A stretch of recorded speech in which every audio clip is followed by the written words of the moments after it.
Are you ready to have your skepticism shattered? Prepare to witness extraordinary footage that challenges the very boundaries of our understanding. These aren't your typical blurry UFO sightings or shaky videos. This is compelling evidence of extraterrestrial activity, captured in stunning detail. From unexplained aerial phenomena to close encounters with beings beyond our comprehension, these videos will leave you questioning everything you thought you knew about our place in the universe. Number 10. NASA hacked. So first off, how do things like this from NASA even manage to get leaked? Well, apparently by British guys like Gary McKinnon hacking into their system. Between the years 2001 and 2002, Gary broke into 97 different government computers, believing NASA was hiding signs of alien life because of thousands of pictures of UFOs he found hidden away. A former NASA employee had said that satellite images were checked for UFOs and deleted if they showed any evidence, and Gary decided he wanted to break into NASA in order to validate these claims. He says that he found 4 different folders titled filtered, unfiltered, processed, and raw. He says that his slow internet connection only made him able to download 1 image before he lost access to the rest of them, the picture apparently being a clear image of a cigar-shaped spacecraft.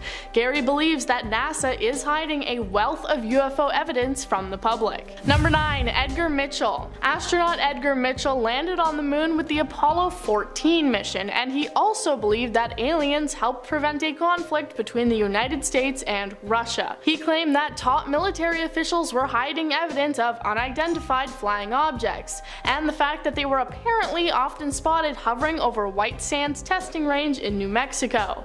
In 2015, he said, "White Sands was a testing ground for atomic weapons, and that's what the extraterrestrials were interested in. They wanted to know about our military capabilities.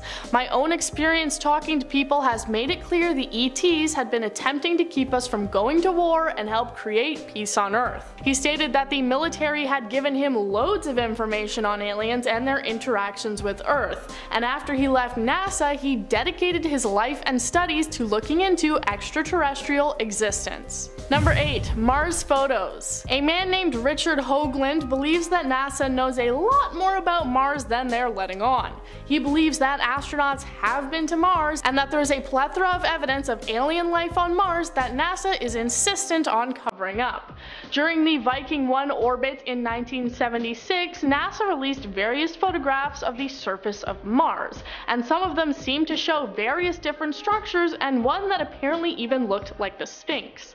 This led people to believe that these structures had been built by aliens who lived on the Red Planet. Years later, in 1998, NASA took more pictures to debunk the theory, showing only rocks, but Richard and others believe that this is them trying to hide the truth and shrinking the structures that were previously on the planet. He also pulled up a NASA commissioned report from 1960 that recommended any future discoveries of alien life be hidden from the public so as not to disrupt the evolutionary flow of the century. Number 7. Sun object. Last video I talked about NASA cutting off their ISS feed when people believed that they saw a UFO falling towards the Earth. This one is a similar scenario, except it came from footage of the sun.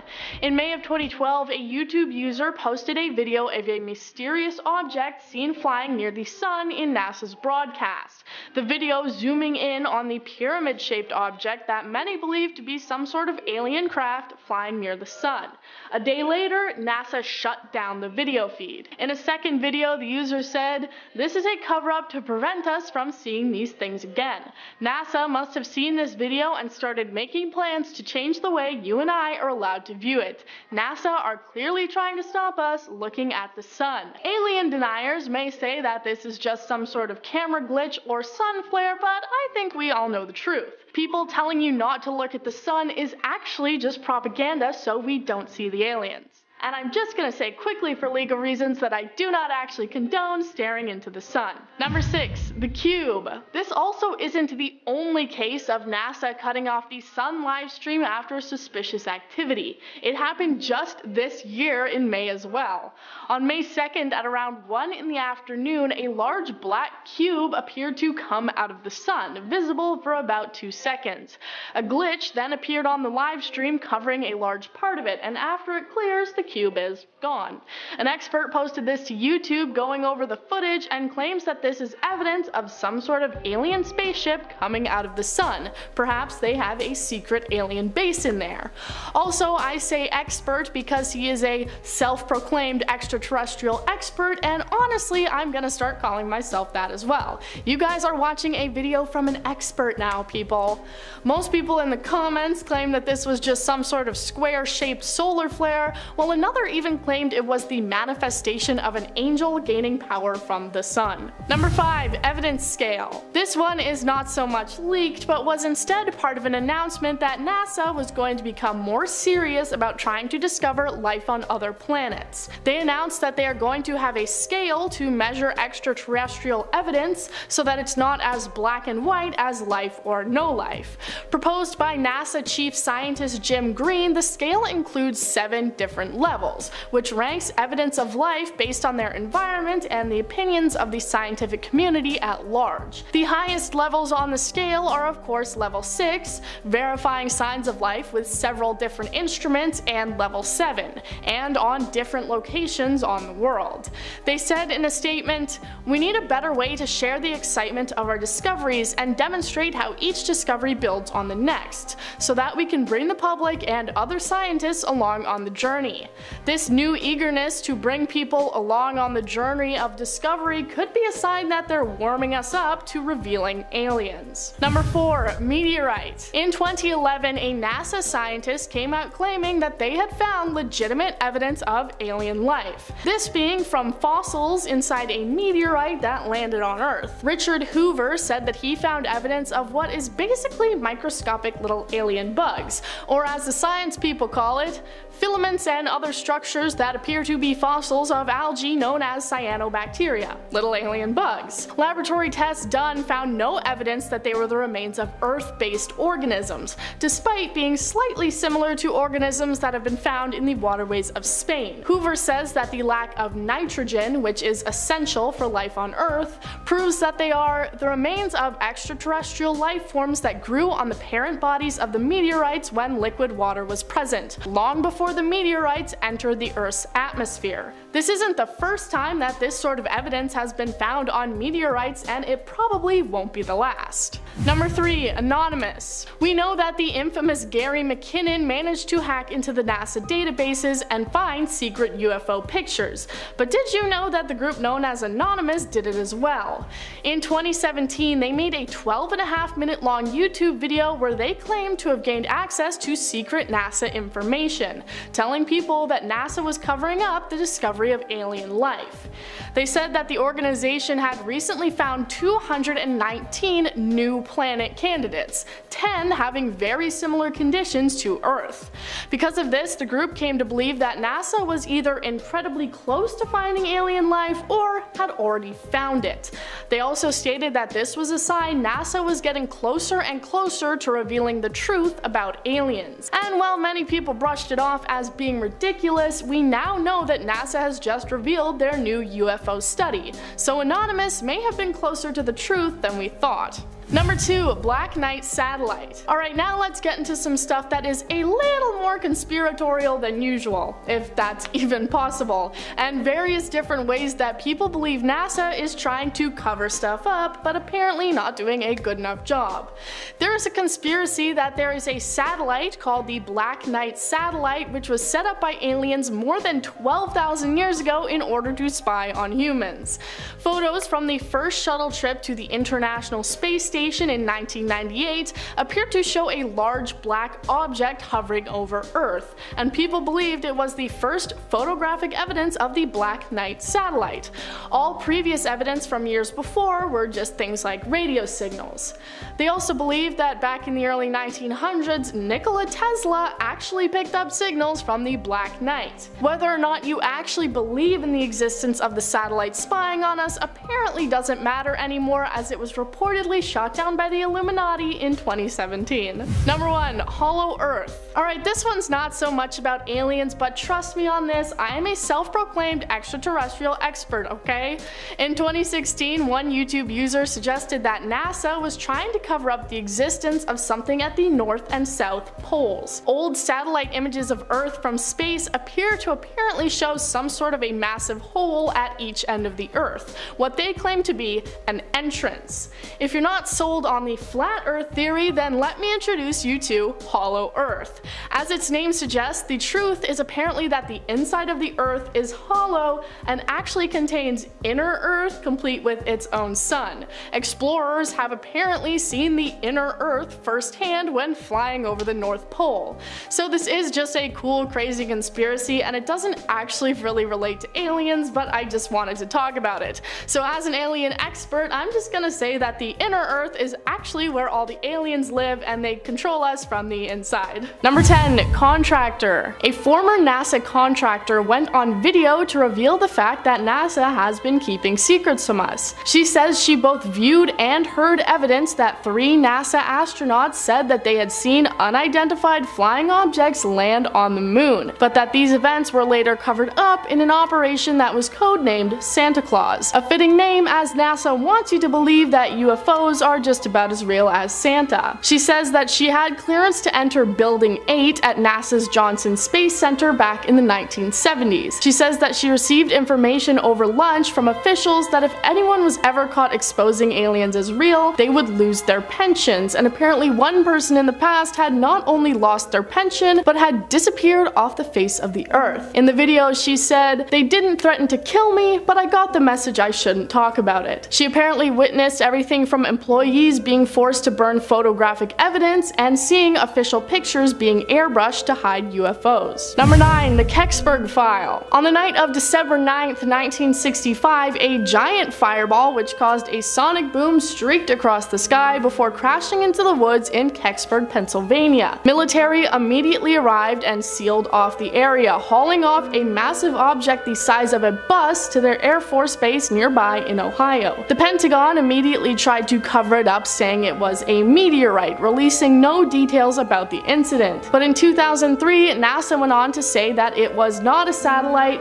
but 2 years later in 2005 they said, yeah, actually it was a satellite, just don't worry about it. The cover-up seemed never ending, and it just led more and more people to become interested in finding out the truth of the Kecksburg file. A Freedom of Information Act was then started to get the file looked into again, and the judge threw away NASA's attempts to have the lawsuit thrown out. So in 2007 they announced they would be reopening the Kecksburg file, but they claimed that a majority of the files had been destroyed or lost, and they never released what it actually was that crashed that day. Number 8. Astronaut. Like I said in the first point, there is allegedly a conspiracy within NASA to cover up any of their employees or former employees talking about the fact that they have had alien experiences. But as I have mentioned in other parts of this list, there are actually a handful of astronauts who have spoken out about potentially alien encounters. Leland Melvin is probably best known for taking his astronaut photos with his rescued dogs, but what you're probably not familiar with is the fact that he has shared his alien experiences on Twitter. He received a question on Twitter that read, "What's your outlook about the existence of intelligent alien life living in our solar system? Have you ever witnessed a UFO?" And Leland went on to respond with, "I have not seen one in space or on the ground, but thought I saw something organic/alien-like floating out of the payload bay. Randy Bresnick and I called the ground to ask what it could be, and they said it was ice that had broken off of the Freon hoses. Translucent, curved, organic looking, with an alien emoji at the end." Of course, he explains it by saying it was just ice, but that was probably just NASA feeding them an easy cover-up. Number 7. Moon crash. The Lunar Reconnaissance Orbiter is similar to the Mars Orbiter that I have talked about before. It basically watches over the moon and takes takes pictures of its surface. Earlier this year, they released a photo that had many people scratching their heads and insisting that NASA was doing yet another cover-up. The photo shows the surface of the moon with what is called a double impact crater. While the moon is covered in tons of craters, this one is unique for this reason. The evidence of the dozens of feet wide indentation seems to show that some sort of man-made spaceship crashed into the moon and left the divot. Many people on social media believe this to be evidence that some sort of alien craft had hit the moon, but NASA tried to shut everyone up by claiming it was just an out-of-control rocket. While they seem to know it was a rocket, they admitted that they don't have any idea where it came from or what its original path was intended to be, so even if it's not aliens, it's still pretty confusing. Number 6. Alien photo. Mars is one of the main planets that many people believe could be host to aliens, hence the term Martians and all the fictitious media that includes alien creatures visiting from Mars. On February 4th of this year, one person online dug up a photo that the Perseverance rover had taken on Mars back in 2021. The title of the blog post being, "Alien figure watching Mars rover, 100% proof of life UFO sighting news." The image seems to show a dark figure laying on a large Martian rock. It's distinctly human-shaped and darkly colored and stands out from anything else in the area or what we've seen in previous pictures. The man explains in his blog post everything that he believes it to be. There is a person laying down watching the NASA Mars rover from a safe distance away. The person is about 1 foot tall, 0.3 meters, and is lying down. Pinkish upper chest, neck and face, reddish hair, wearing a dark suit, but has a gray object over one shoulder. Looks like a backpack of some sort. There are even footprints behind the person leading up to the location they chose to lay down at. If you don't agree with that, then what do you think it could be? Number 5. Mercury UFO. Project Mercury was NASA's first ambitious space mission, which took place back in the early 1960s, which included 6 manned space flights. But that isn't what we're going to be focusing on. One of the Mercury probes sent out into space took a picture of what appears to clearly be a UFO. A photo that a NASA blogger found in an old disk from the mission that took place in December 1960 appears to show a strange shape that looks like it could be an alien spacecraft.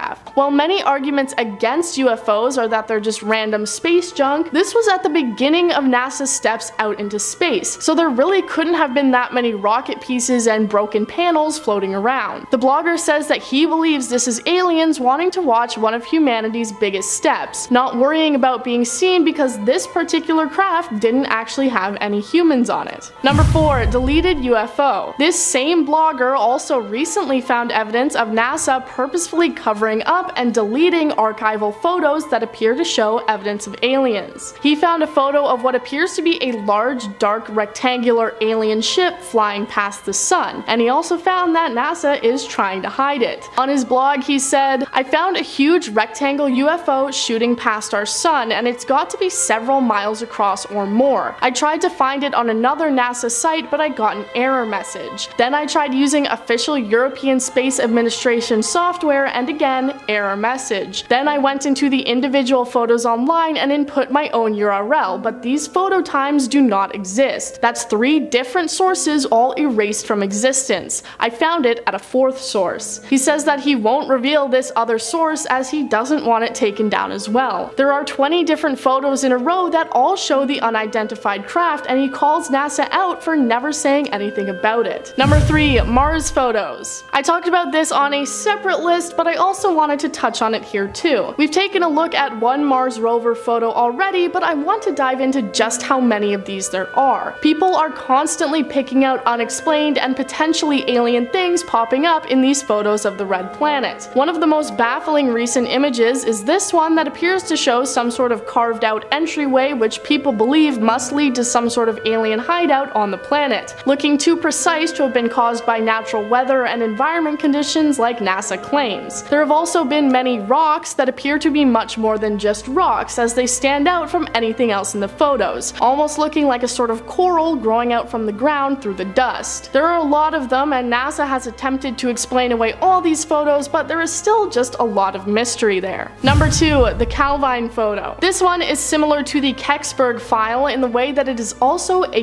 UFO encounter from many decades ago that NASA tried to hide away by claiming it was lost. The photo was taken in August 1990 by 2 hikers near Calvine in Scotland. It shows what is clearly a large diamond-shaped vessel flying through the sky, being trailed by another airplane. They took pictures and said it appeared to be about 30 meters long. It apparently then shot straight up into the sky and disappeared, never to be seen again. The photo was first given to the newspaper and then handed over to the Ministry of Defense, and then it was never discussed again, and the photo apparently went missing. In October of 2021, the Scottish Operations Records book was checked, and there was no account of anything having been spotted in the sky on that day. One determined individual, however, managed to track down the lost photo, and about it they said, "The Calvine photograph stands as one of the biggest mysteries in UFO history. Finally revealed after 32 years, it shows that answers only bring new questions." Number 1. Space nudes. In May of this year, it was revealed to the public that NASA was going to be sending a message out to aliens, calling it the Beacon in the Galaxy. It's a binary coded message that includes details about our planet and human life that is going to be shot into space for anybody to find. One of these images was revealed to be an image of what a genetically male and female human look like, and yes, it has all the details. It also includes a diagram of gravity so aliens know which part of us is the top and which is the bottom. Other images included are the solar system diagram, a map of Earth's landmass, and depictions of things like mountains and trees. So yes, NASA is actually sending our nudes out to space. The fact that they are doing this shows that at least a small part of the organization believes that aliens are out there to receive this message. Starting off in our number 10 spot, we have organic material. In an anonymous video, there was a point that was made about something that we are actually now watching happen in real time,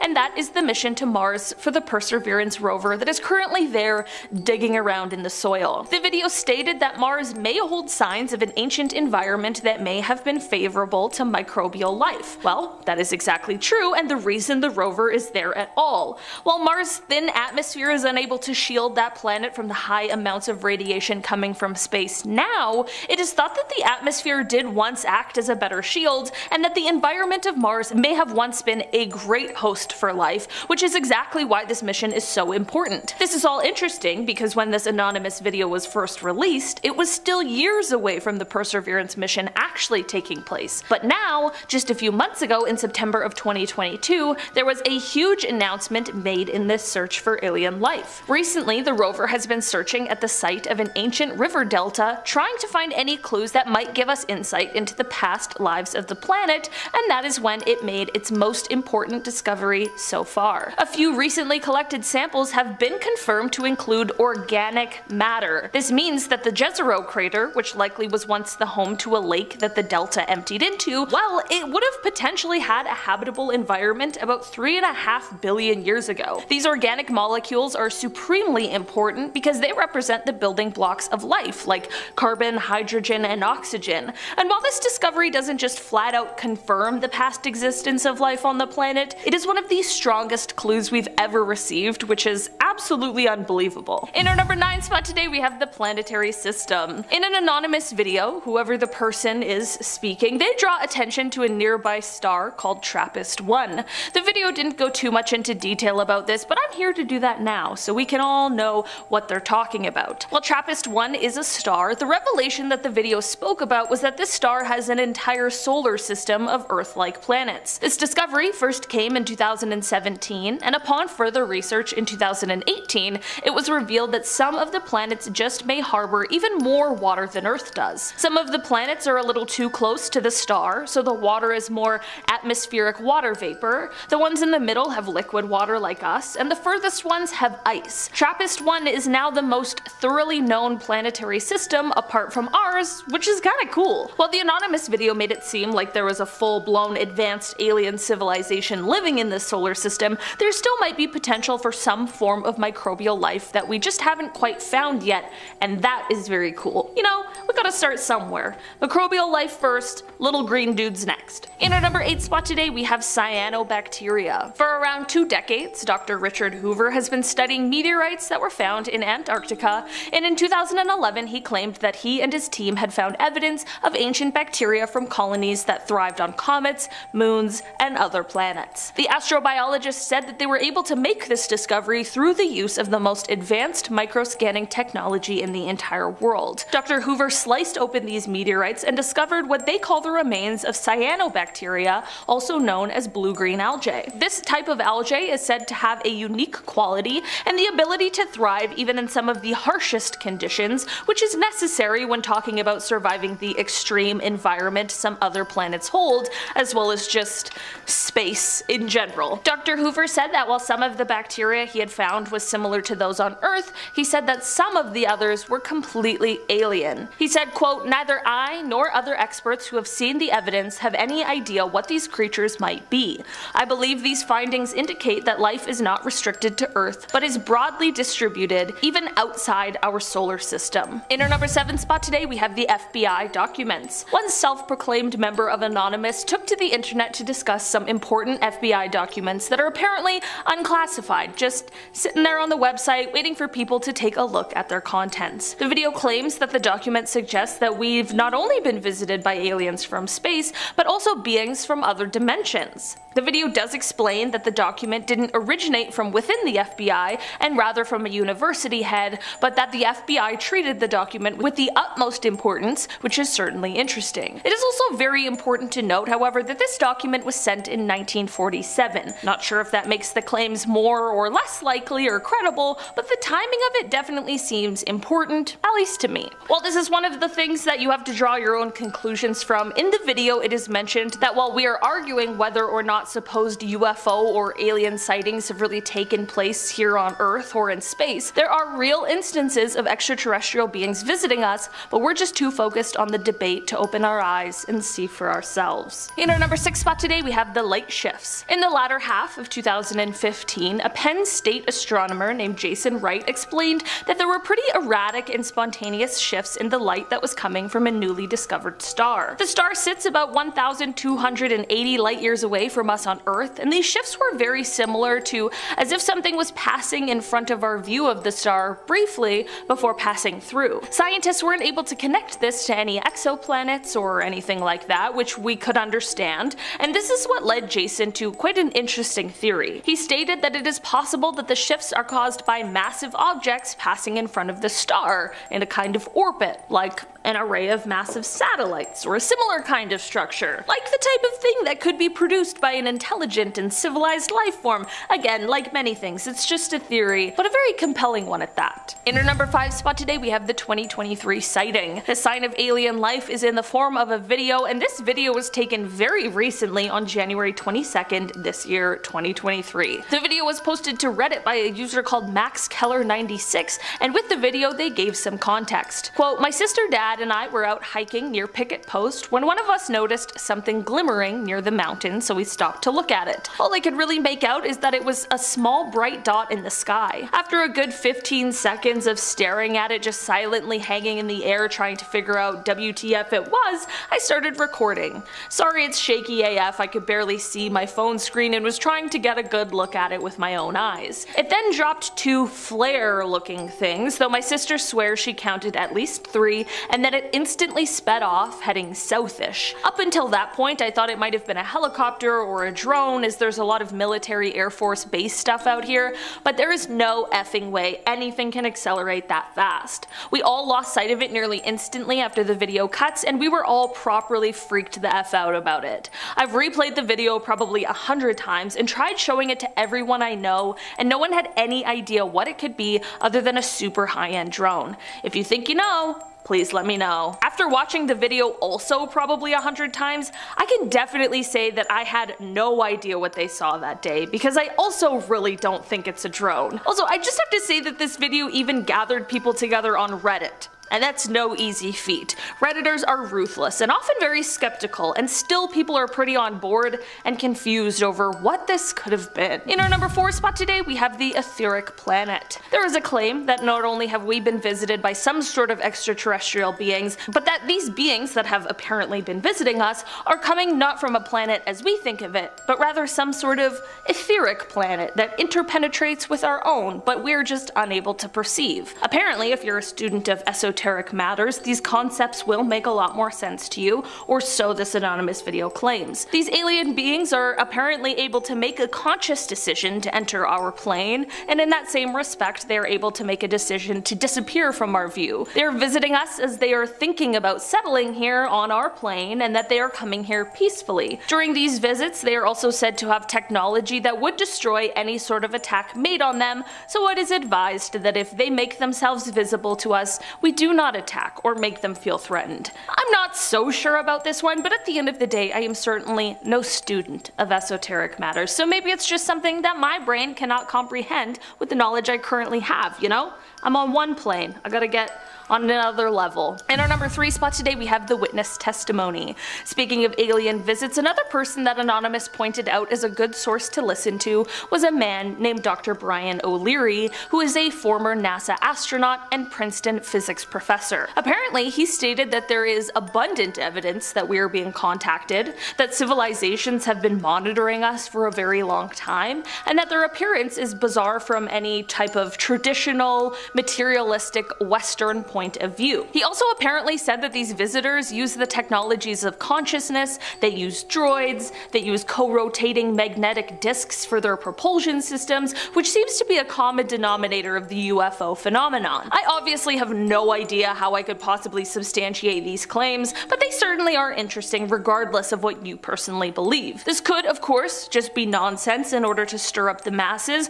but it could also be someone who's finally telling us all the truth, but maybe we're just a little too skeptical to listen. In our number 2 spot today we have Enceladus. This small moon is often referenced when people begin to discuss the possibilities of alien life, and for fair reason. It was discovered that this moon has hydrothermal processes going on underneath its crust. To us non-scientists that means next to nothing, but what if I said that that means that it just might have all of the requirements for life, and that it is becoming a greater possibility that we might actually find microbial life there. Basically, this moon has an icy shell for a surface and then a rocky interior, but between these two layers is a warm ocean, and this ocean is where scientists think life is most likely to be. This discovery came almost accidentally when the Cassini orbiter arrived to Saturn in 2005, and it found water plumes shooting out of the cracks in the surface of the moon, which made scientists realize that it just may be geologically active. Through more research, and by flying the orbiter through the water, by the time 2015 rolled around, scientists knew that it was holding all of the keys to life. While this moon was never the original focus of research, it quickly took over with its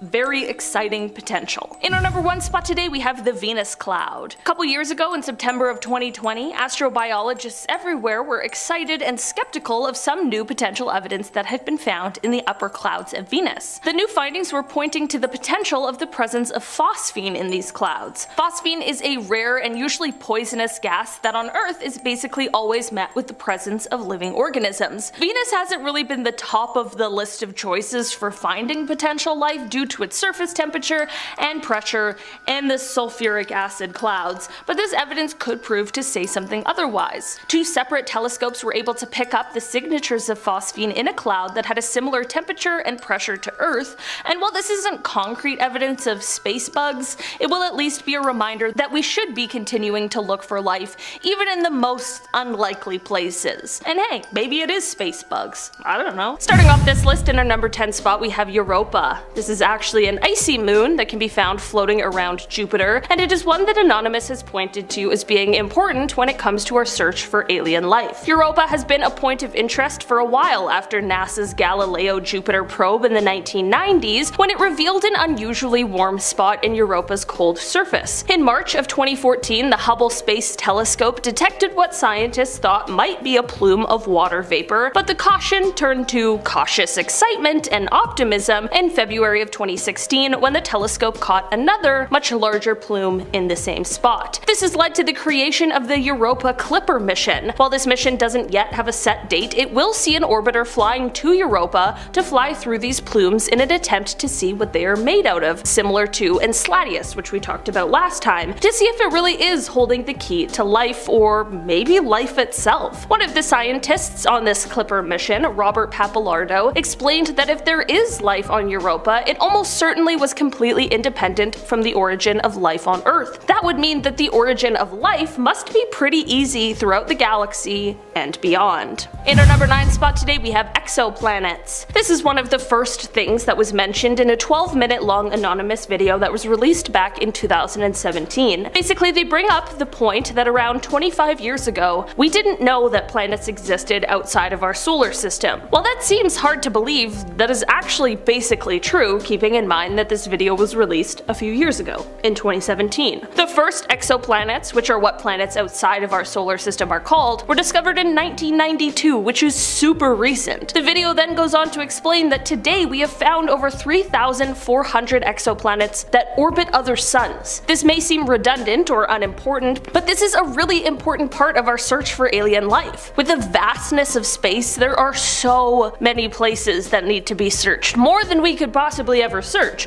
so we have to find some place to start, and these planets are the perfect place. It is entirely possible that alien life may thrive off of entirely different things than life as we know it. The things we need to survive might be detrimental to alien life, but how are we supposed to know that when we don't know any aliens? That is why we started our search looking for places with conditions similar to Earth, which we now call habitable planets. Part of a habitable planet's requirements is that they're orbiting a star, but that they aren't too close or too far from it, like we are with the sun. We're in the Goldilocks zone. So what the video is trying to get across is that while 25 years ago we didn't know any, we now know of thousands of planets that might be holding some kind of alien life or existence of past alien life. While we haven't found the proof just yet, we at least have a pretty stellar starting point. In our number 8 spot today, we have Report 13. Okay. I've read quite a few different UFO sighting stories and stories of alleged alien abductions, and this is fully one of the most terrifying that I have ever heard of. Basically, the story starts off in March of 1956 when Air Force Sergeant Jonathan P. Lovett was assisting Major William Cunningham in the White Sands Missile Testing Grounds near Holloman Air Force Base in New Mexico. The pair were heading out searching for debris from a recent rocket test when Major Cunningham heard a loud scream. His first thought was that Sergeant Lovett had been bitten by a snake, so he went around to help aid his partner, and this is when he allegedly saw something he never expected. He recounted seeing the sergeant being dragged away by some long serpentine arm that had wrapped around his legs. Whatever this creature was, it was connected to a hovering silver disc that was in the air about 15 feet away. The major stood there in horror as he watched this creature and the sergeant retreat into the craft, which then rose vertically into the sky. Of course, he radioed for help, and while he was taken to the hospital for observation, search teams were sent out immediately. It wouldn't happen until 3 days later that they would find the body of Sergeant Lovett only 10 miles from the site where he was said to have disappeared from. The autopsy performed on him later also only raised more questions than answers, as his body was severely harmed. So of course there was an investigation that happened, and many people claim this investigation was detailed in a 600-page document labeled Project Grudge Report 13, but the problem with this is that no official information on Report 13 exists, and the US government denies its very existence. Though Grudge Reports 1 through 12 have been declassified along with Report 14, there is no official mention or accounting for Report 13 that exists, and the story solely relies on secondhand accounts of this horrible incident. In our number 7 spot today, we have the UFO footage. This UFO footage is coming from another anonymous video which claims that real UFO footage is always censored and that this video had been previously censored, but they were here to expose the real truth. It is unclear where this UFO video was taken, and at the end of the day, I am no expert in debunking these things, so it's tough to say whether or not it's real, but let's all take a look and you can judge for yourselves.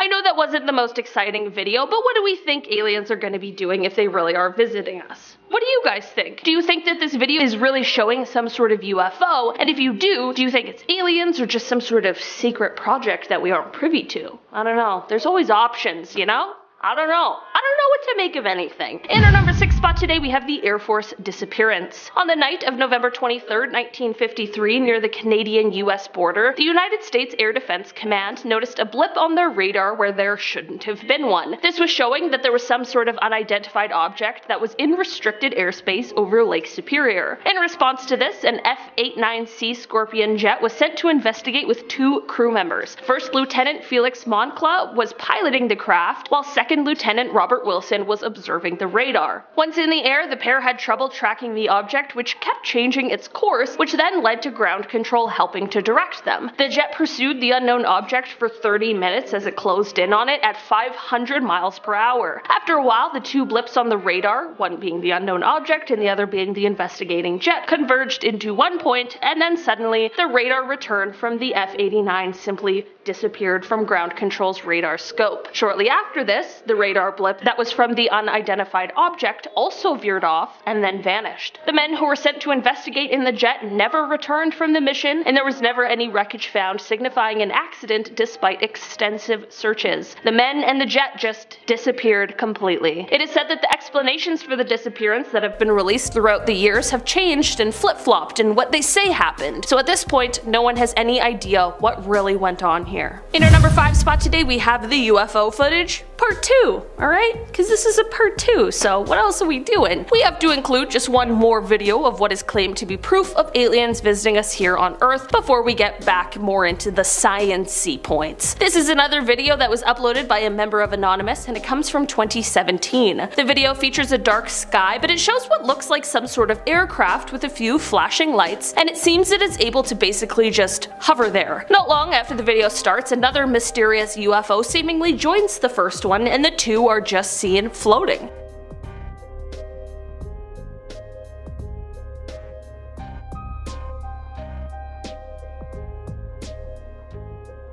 What do you guys think these could be? I obviously don't know what an alien aircraft would look like. I mean, Jordan Peele's Nope changed everything I thought I once knew, so it's tough to say if this is a realistic example or not. All I know is that if this isn't someone playing a trick and they really saw this in the sky, I have no other possible explanations of what it could be. In our number 4 spot today, we have Titan. Many space agencies have turned their main focus on the search for extraterrestrial life, from advanced intelligent life forms to more primitive and smaller life forms, and that starts with the smallest organisms and microbes. Like I mentioned before, there are preparations being made for the mission to Europa to see what is going on underneath that icy surface, but Jupiter isn't the only one who has some interesting moons. There's another mission also in the works that is focusing on another moon that we haven't yet spoken about, and that is the moon of Saturn called Titan. In 2027, they're aiming to launch the $1 billion Dragonfly mission to this moon in order to analyze the lakes of liquid methane that exist on it. A planetary scientist at Johns Hopkins University who studies alien atmospheres named Sarah Horst has said that they believe Titan has all the ingredients necessary for life, so it certainly is a promising mission. We may have to wait until 2027, but who knows? Maybe we'll find signs even before then with all of the upcoming missions and technological advancements. In our number 3 spot today, we have Frederick Valentich. Frederick was an Australian pilot who disappeared under some unbelievably suspicious circumstances on a training flight on October 21st, 1978. During the flight, he radioed the Melbourne Air Traffic Control to let them know that he was being accompanied by an aircraft that was about 1,000 feet above him, and at the same time that his engine had begun to run roughly. Air Traffic Control responded to him by explaining that there was no known air traffic at that level, and Frederick explained he could see a large unknown aircraft with 4 bright landing lights. He explained the aircraft approached him from the east, and at first thought it was another pilot playing around with him,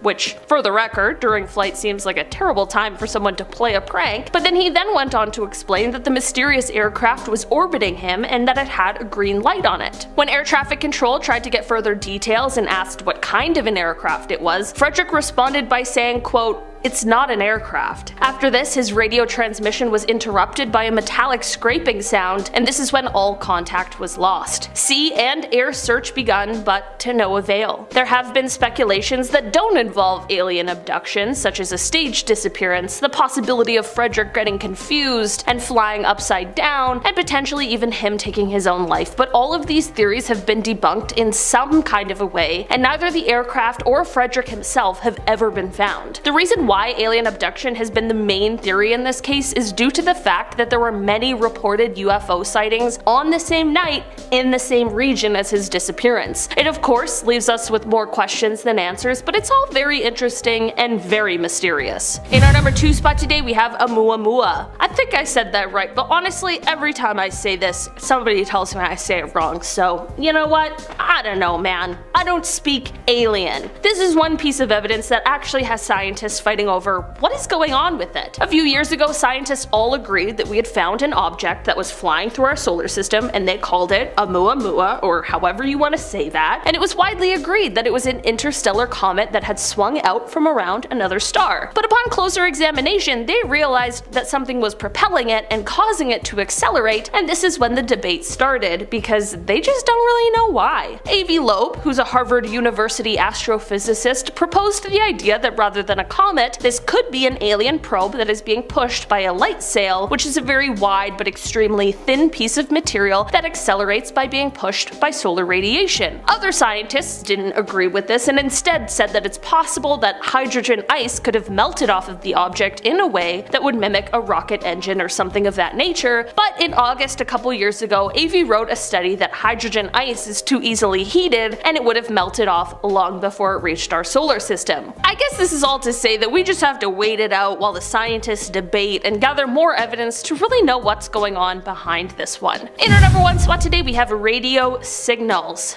Alright, basically we're getting radio signals from somewhere, but we just aren't quite sure what exactly is going on there. It started in 2007 when we began getting what are called fast radio bursts, and they are a totally mysterious phenomena to scientists. These bursts are only a few milliseconds long, but they emit more energy than the sun does in 24 hours, which is just a statement that my brain struggles to comprehend. All of this is already super cool and interesting, but here's an even crazier thing about them. The main thing we know about these bursts is that they are coming from outside of the Milky Way. They're coming from outside of our own galaxy. Space is cool, but it's also terrifying. This obviously has led a lot of experts to believe that it could be coming from an advanced civilization that is quite far away, and they may be trying to contact us, but we just don't have the technology to interpret the signals. Maybe one day scientists will figure out a way to accept whatever message it is they are trying to send, or maybe one day we'll get a visit from one of them and they'll be mad at us for not answering their messages. I don't know, it's all super cool and incredibly interesting. Number 10. The Viking Mars landers. Viking 1 and 2 were a pair of NASA Mars landers and orbiters that launched in 1975 and arrived in 1976. The orbiters created global maps while the landers examined the surface up close. The landers performed ambitious chemistry experiments to search for life. Tests performed on Martian soil samples by NASA's Viking landers hinted at chemical evidence of life. One experiment mixed soil with radioactive carbon-labeled nutrients, then tested for the production of radioactive methane gas. The test reported a positive result. The production of radioactive methane suggests that something in the soil was metabolizing the nutrients and producing radioactive gas. But other experiments on board failed to find any evidence of life, so NASA declared the result a false positive. Despite that, one of the original scientists and others who have since reanalyzed the data still stand by the finding. They argue that the other experiments on board were ill-equipped to search for evidence of organic molecules,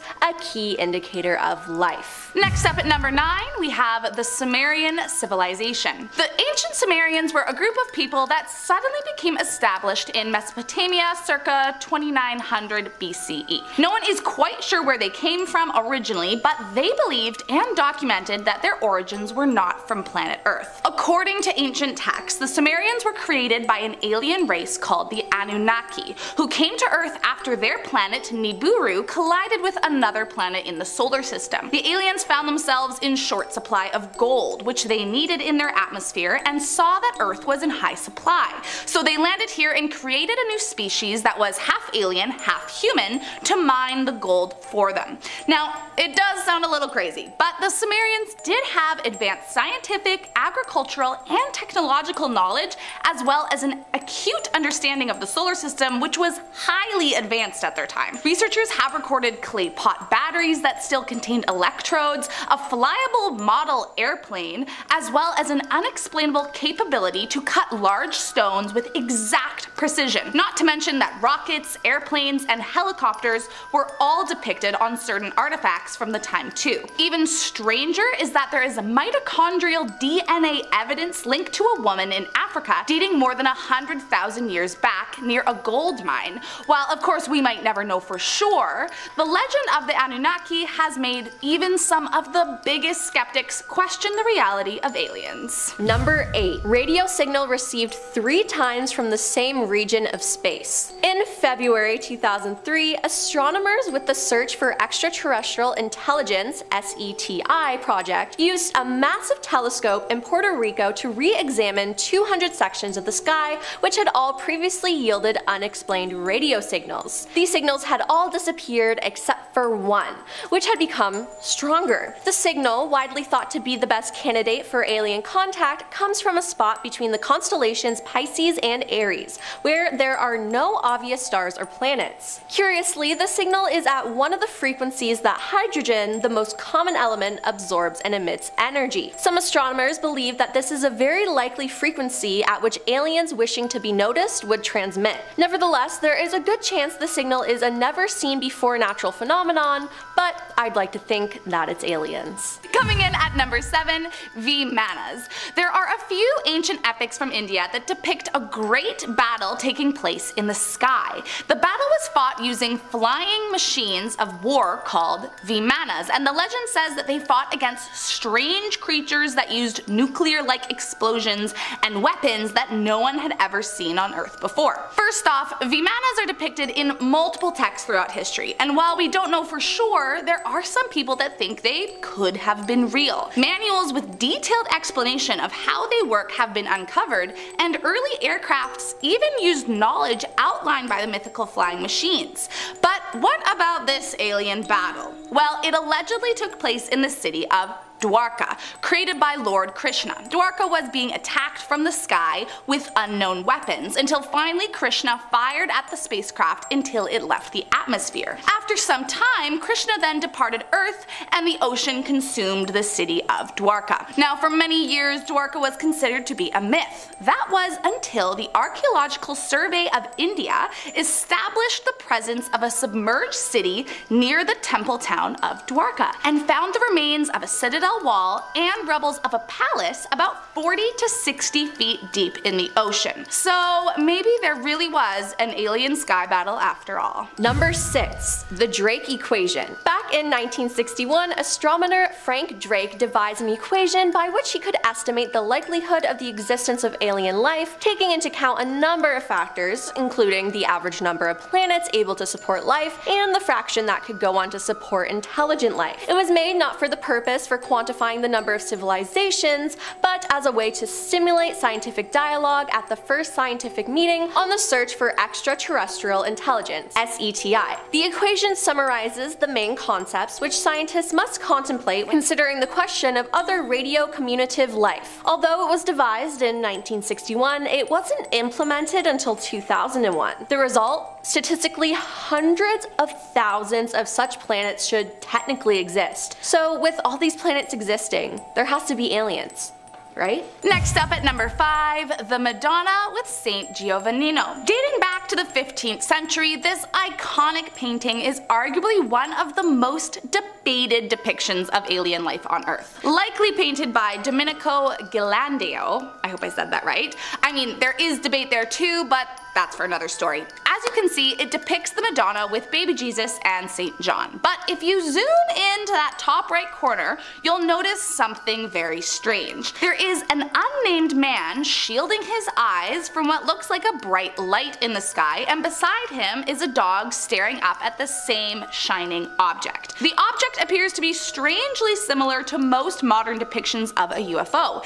painted as a dark oval with light rays shooting out from every angle. Now, it wasn't unusual for the time to paint angels or other celestial beings brightly shining down on us from the sky, but as this specific painting appears to have no such addition to the light and is simply a strangely specific flying saucer, it has led many to believe that the painter was depicting a real-life alien sighting. What What do you think? Number 4. Area 51. Of course, I have to bring up Area 51. Would it really be an alien video without mentioning it? Area 51 is a secret US Air Force military installation located at Groom Lake in southern Nevada. It's administered by Edwards Air Force Base in Southern California. The installation has been the focus of numerous conspiracies involving extraterrestrial life, though its only confirmed use is as a flight testing facility. For years, there was speculation about the installation, especially amid growing reports of UFO sightings in the vicinity. The site became known as Area 51. Conspiracy theories gained support in the late 1980s when a man alleging to have worked at the installation claimed the government was examining a recovered alien spacecraft. In 2013, the US government officially acknowledged the existence of Area 51. That year, the National Security Archive at George Washington University obtained through the Freedom of Information Act a formally classified CIA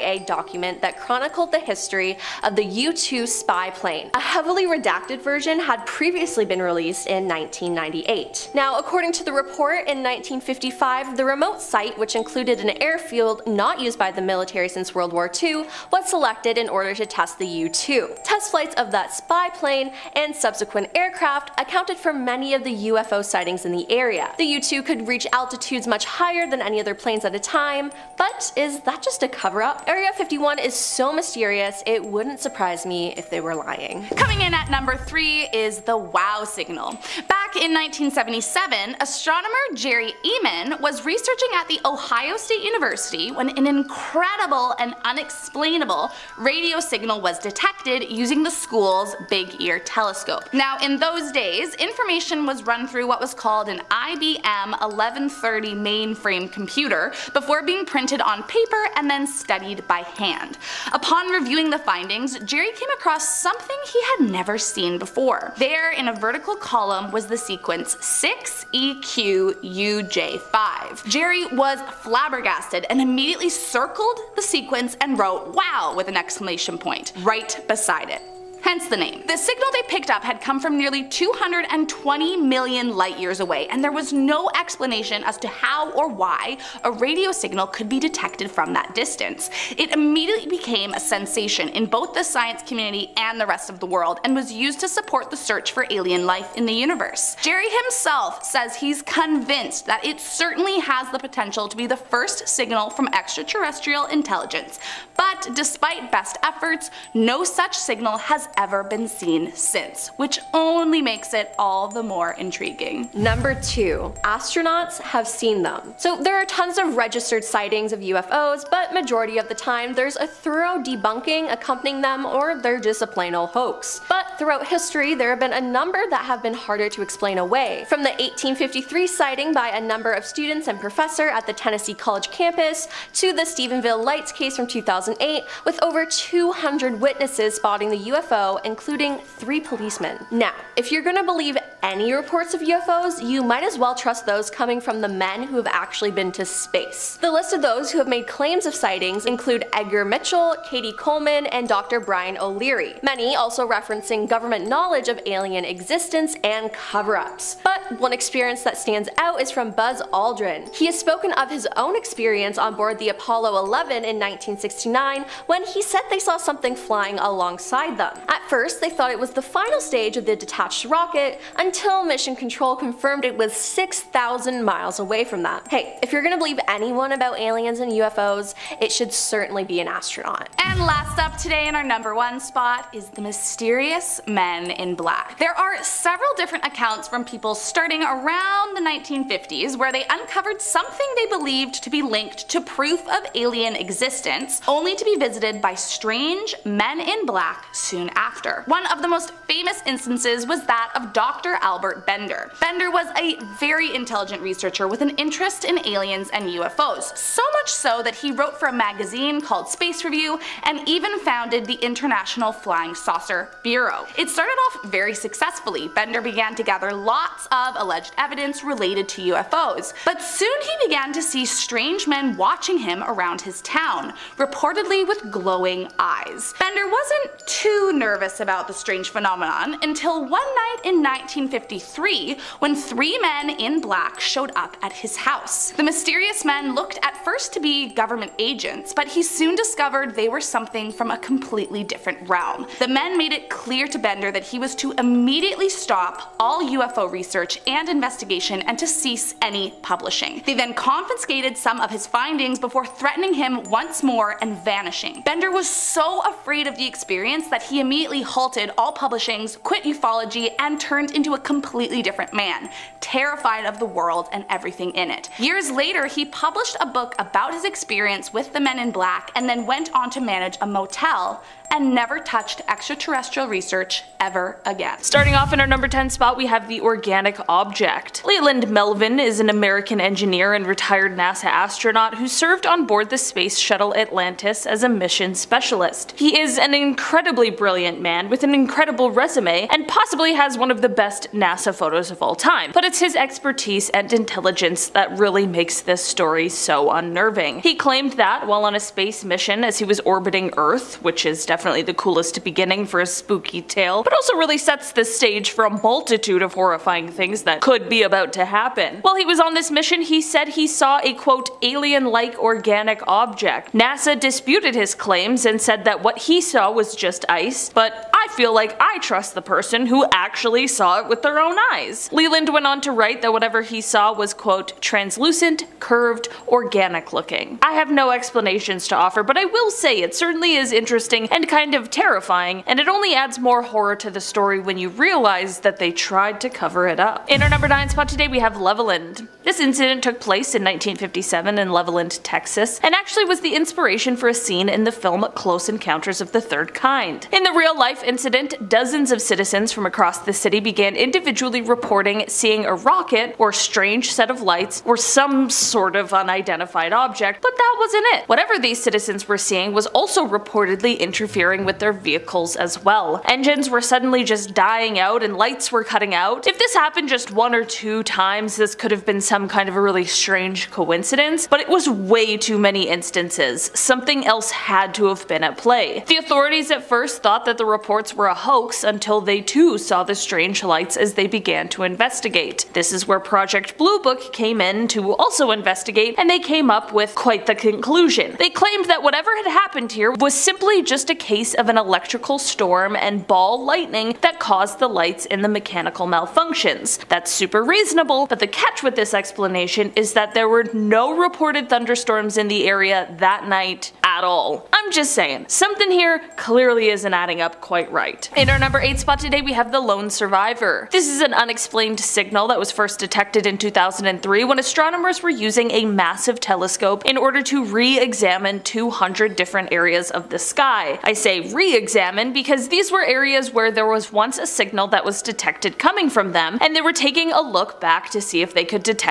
the same signal again. During this re-examination, they found all of the signals had disappeared except for one. This signal didn't only stick around, but it actually got stronger. This signal is coming from between the constellations of Pisces and Aries, and the curious thing about this location is that it resides in a place where there are known obvious planets or stars. To make things a little more mysterious, there are scientists who believe that the frequency this signal is in is the frequency alien life would be most likely to use if they were trying to contact us. I have no idea what leads them to that theory, but it felt too interesting to exclude. While there are other possibilities of what these signals are or where they're coming from, it's quite an interesting piece of information and is something that definitely deserves more looking into. In our number 7 spot today we have the space snake. Dr. Franklin Story Musgrave is an American physician and retired NASA astronaut, and considering how credible he tends to be, despite the absurdities of this story, it makes it hard to pass off as a lie so easily. While he was in space, he claims that he saw something that I don't wish upon anyone, a sort of space snake. He said that he saw an 8-foot-long white snake floating through space. I don't even know what I would do. Probably cry?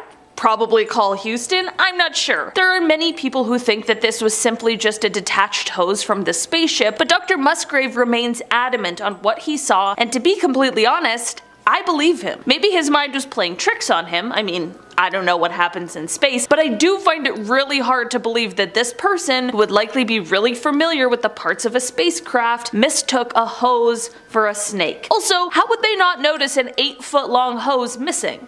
Again, I'm certainly no astronaut or scientist or engineer, but it all just seems very strange. In our number 6 spot today, we have the classified report. We are just barely getting into 2023, but already there are some crazy announcements, including one regarding a report that was delivered to Congress from the Director of National Intelligence. Basically, since August of last year, there's been a total of 510 unidentified aerial phenomenon observed in protected airspace or near sensitive facilities. According to the report, 26 of these were described as drones, 163 were labeled as balloons or balloon-like entities, and 6 were described as clutter, whatever that means. This is all fine and well, but the concern sets in when we consider that this leaves 171 sightings unaccounted for, some of which appear to have demonstrated unusual flight characteristics or performance capabilities. It's also important to note that the majority of these sightings are coming directly from Navy and Air Force pilots. Here's the thing. What we know as the public is only a 12-page declassified summary of the actual, real, secret report that was delivered to Congress. Only time will tell if we ever find out what the rest of the report includes or what will happen with further investigation into the 171 sightings, but hopefully if answers do arise, one day we'll find out. And hey, maybe if they don't, maybe Anonymous will just hack them. And then we'll find out. In our number 5 spot today, we have the lights. Leroy Chiao was the commander of the ISS in 2005, and this is exactly when this strange sighting occurred. It is said that he wasn't the only one who witnessed this, however, as it is said that the entire crew was there to see this really unexplainable occurrence along with him. Basically, it is said that they saw a strange set of lights while up in space. He went out to describe the lights and said that they were in the formation of an upside-down V, and that they ended up just stumbling upon this bizarre situation as the formation flew past them. I'm just gonna say it. I mean, I think it's aliens. I just don't have any other possible explanations, and you're telling me that the whole crew saw it? Not just one person this time, all of them. I swear, nothing will convince me of aliens more than an astronaut's first-hand account. Cause like, it's hard for aliens to come and visit us here on Earth, but like, they're just flying through space? They're like, yeah man, this is what we do too, just on the highway. Okay, sorry, I'm going a little crazy. In our number 4 spot today, we have the Lubbock incident. On August 25th, 1951 in Lubbock, Texas, a group of scientists from Texas Technical College were all hanging out in the backyard of geology professor Dr. W.I. Robinson. They were all chilling, enjoying each other's company, until around 9:20 p.m. when they saw something strange. It was a V-shaped formation of 15 to 30 bluish-green lights passing overhead. They were completely confused over what it could be, but figured that the lights would likely reappear, which they did. About an hour later, the lights reappeared, and at this point, all of these scientists knew that they had witnessed something exceptionally interesting. But what was it? The scientists weren't the only one to witness the lights either. About 350 miles away in Albuquerque, New Mexico, an employee of the Atomic Energy Commission's top secret Sandia Corporation, who had a high-level Q security clearance, had been sitting outside with his wife, quote, gazing at the night sky, commenting on how beautiful it was, when both of them were startled at the sight of a huge airplane flying swiftly and silently over their home. On the aft edge of the wings, there were 6 to 8 pairs of soft, glowing bluish lights. There were more sightings as well, all reporting a similar thing. The group of scientists began investigating, tracking the lights, which they had witnessed 12 more times. They measured the angle of the flights, they tracked the speed, and they attempted, unsuccessfully, to try and measure the UFO's altitude. Here's the deal with this though, the government did end up investigating, but the official explanation for these lights is the most cryptic message I've ever seen. It read, quote, I thought that the professor's lights might have been some kind of birds reflecting the light from mercury vapor streetlights, but I was wrong. They weren't birds. They weren't refracted light, but they weren't spaceships. The lights that the professors saw have been positively identified as a very commonplace and easily explainable natural phenomena. I can't divulge exactly the way the answer was found because it is an interesting story of how a scientist set up complete instrumentation to track down the lights. Telling the story would lead to his identity, and in exchange for his story, I promised the man complete anonymity. Despite people claiming that this mystery has been solved, by this explanation, people are left with a lot more questions than answers. You know?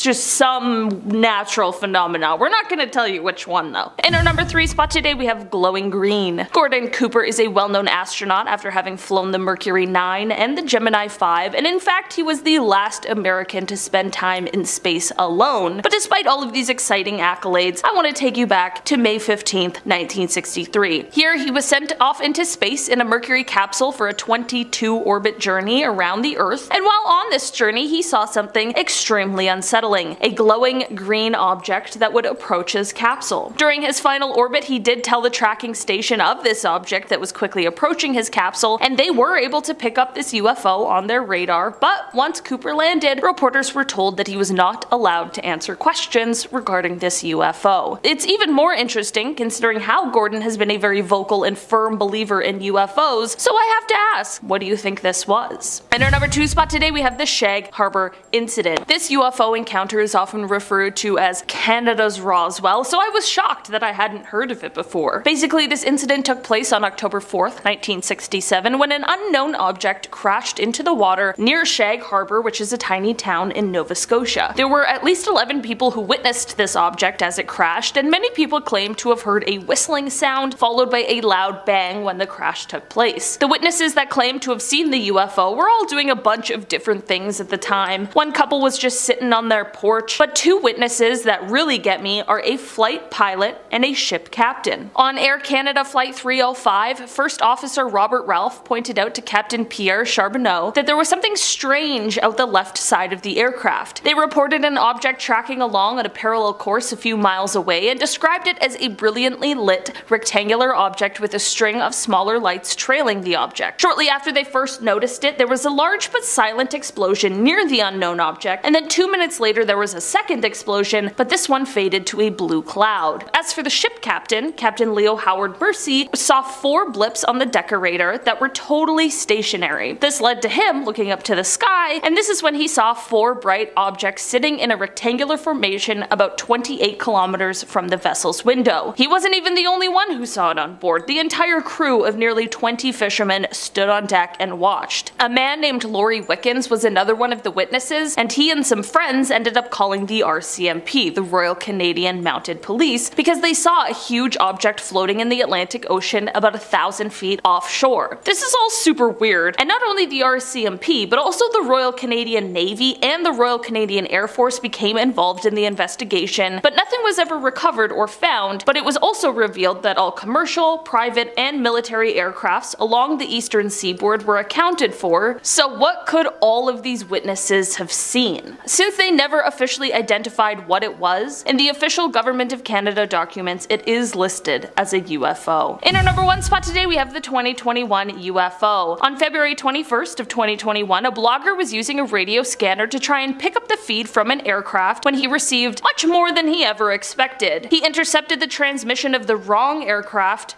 but at the right time. As an American Airlines flight was headed from Cincinnati to Phoenix around 1:19 p.m., the pilot came on the radio to ask the question, "Do you have any targets up here? We just had something go right over top of us." After this, he followed up with, quote, "I hate to say this, but it looked like a long cylindrical object that almost looked like a cruise missile type of thing moving really fast right over top of us." Not only were FAA air traffic controllers not able to see any object in the area on their radar scope, but they still have been unable to identify exactly what it could have been. This does happen more often than any of us really know, and it is possible that the object could have been a part of some covert military or navy operation, but it certainly raises some alarm bells that it was unable to be tracked in any sort of capacity. I wonder if this is one of these stories that will remain a mystery, or if one day we'll get some sort of answers as to what exactly happened here. Starting us off at number 10 is the Madonna with St. John. Dating back to the 15th century, this iconic painting is arguably one of the most debated depictions of alien life on Earth. Likely painted by Domenico Galileo. I mean, there is debate there too, but that's another story. However, as you can see, it depicts the Madonna with baby Jesus and St. John. However, if you zoom into the top right corner, you'll notice something very strange. There is an unnamed man shielding his eyes from what looks like a bright light in the sky, and beside him is a dog staring up at the same shining object. The object appears to be strange strangely similar to most modern depictions of a UFO, painted as a dark oval with light rays shooting out from every angle, and has definitely been the subject of much debate among alien believers and non-believers for decades. Now, it wasn't unusual for the time to paint angels or other celestial beings brightly shining down on us from the sky, but as this specific painting appears to have no such addition to the light and is simply a strangely specific flying saucer, it has led many to believe that the painter was depicting a real-life alien sighting. And truth be told, it wasn't the first time such things showed up in artwork, and it is also not the last. Could it really be a UFO?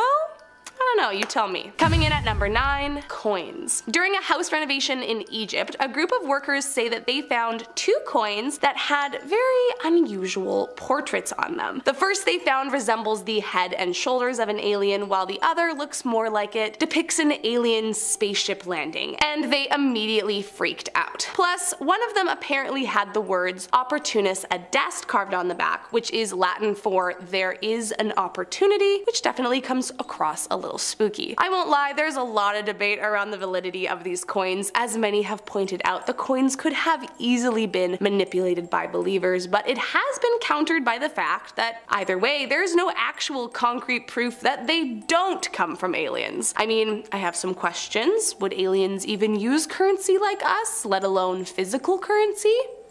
I honestly have no clue, but I mean, if I came across these coins, I too might be just as suspicious about their origin. Coming in at number 8, the Second Punic War sightings. During the Second Punic War, which occurred in ancient Rome between 218 and 201 BC, there were apparently many sightings of strange sky phenomenon that today believers claim were aliens coming down to Earth. These alleged sightings were found in the Annales Maximi, which is essentially a historical record kept by the chief high priest during the Roman Republic, and in it is the tale of a day in 218 BC where ships that apparently gleamed in the sky came out of clouds and stayed floating in the sky. And I mean, I don't blame anyone for jumping to an alien conclusion on that one. Then 2 years later in 216 BC, a similar sighting was documented where large gleaming round shields allegedly traveled through the air. Conspiracy theorists have clung on to these writings, pointing out how both descriptions can easily be imagined as the common UFO described in our modern era. Plus, this war was not the only one in history to claim such things happening in the sky. I mean, just like everything else on this list, will we ever know if the writings in the historical record really were an alien sighting? Probably not, unless we can figure out a time traveling situation, but it is a little suspicious, I would say. Coming in at number 7, Egyptian hieroglyphs. There's a lot of debate around alien involvement in ancient Egypt, and aside from the eternal debate of if aliens helped build the pyramids, hieroglyphs depict just about the most suspicious signs of extraterrestrial help. Now, I'll be the first to say that I don't think all hieroglyphs point towards ancient alien invasion, but that doesn't mean that there aren't a few that raise an eyebrow. One in particular is a hieroglyph appearing to show the Egyptians in possession of electricity, which, if that were true, feels like a surefire sign that they were not alone down here. The tableau depicts what appears to be people holding an electric lamp or maybe a light bulb, and believers have not wasted any time adding this to their Rolodex of reasons. And it's not just electricity that ancient Egyptians may have possessed, but other hieroglyphs seem to portray other forms of advanced technology that, in theory, they would have no way of knowing about. Hieroglyphs with a spooky resemblance to helicopters or planes have been found and gone viral, only adding to the mystery of how on earth this could have been something they would possibly know about. Could it be that aliens came down and gave them knowledge to advance their technology? Could the alleged airplane drawings be a UFO they saw in the sky? Conspiracy theorists say absolutely. Coming in at number 6, Dagu. Not every sign of alien life has to do with a UFO sighting. Sometimes the signs are a bit more subtle. Dating back roughly to between the years of 14,000 and 400 BC, ancient Japan was known for crafting small human-like statues out of clay called dagu. These statues usually measure between 4 to 12 inches, and while the exact reason for their construction remains under speculation, there are 2 main theories. The first is that dagu were created as part of an ancient healing and fertility ritual, which could very well be true. However, the second one is a little more intriguing intriguing as it involves aliens. Now, if you take a look at these statues, they don't just look like a normal human statue. They have a strange, bulbous sort of look to them with large beanie baby eyes and kind of appear to be wearing what some have described as a stylized spacesuit. That, along with the helmeted head, has created a ton of speculation around if they were in fact modeled after aliens who visited ancient Japan and made contact with its inhabitants. I suppose we might never know for sure, but it's definitely an interesting theory. Coming in at number 5, Wandjina. For a long time, a lot of indigenous culture was passed down orally through stories. One of these such stories from Australian Aboriginal mythology talks about spirits named the Wandjina, and as they tell it, the Wandjina came down from the sky and created the earth as well as all of its inhabitants. Then, when the spirit found the place they would die, they painted their image on cave walls and entered a nearby watering hole. These paintings were then refreshed by indigenous people as a method of generating their life force. But what is intriguing about this tale in particular is that these spirits are depicted all over in the form of ancient rock paintings and appear to date back about 4,000 years. Plus, around the heads of the Wandjina are lines or blocks of color seemingly depicting lightning coming out of their helmets, which I mean is definitely a little suspicious. And many believers have been quick to point out the acute resemblance to the description of greys given by alleged alien abductees. If you don't know, greys are pretty much the classic depiction of an alien and are thought to be one of the extraterrestrial races, with UFOologists claiming they make up about 40% of reported abductions and sightings in the US. But could greys have come down, created life on Earth, and then disappeared into the night? I mean, maybe.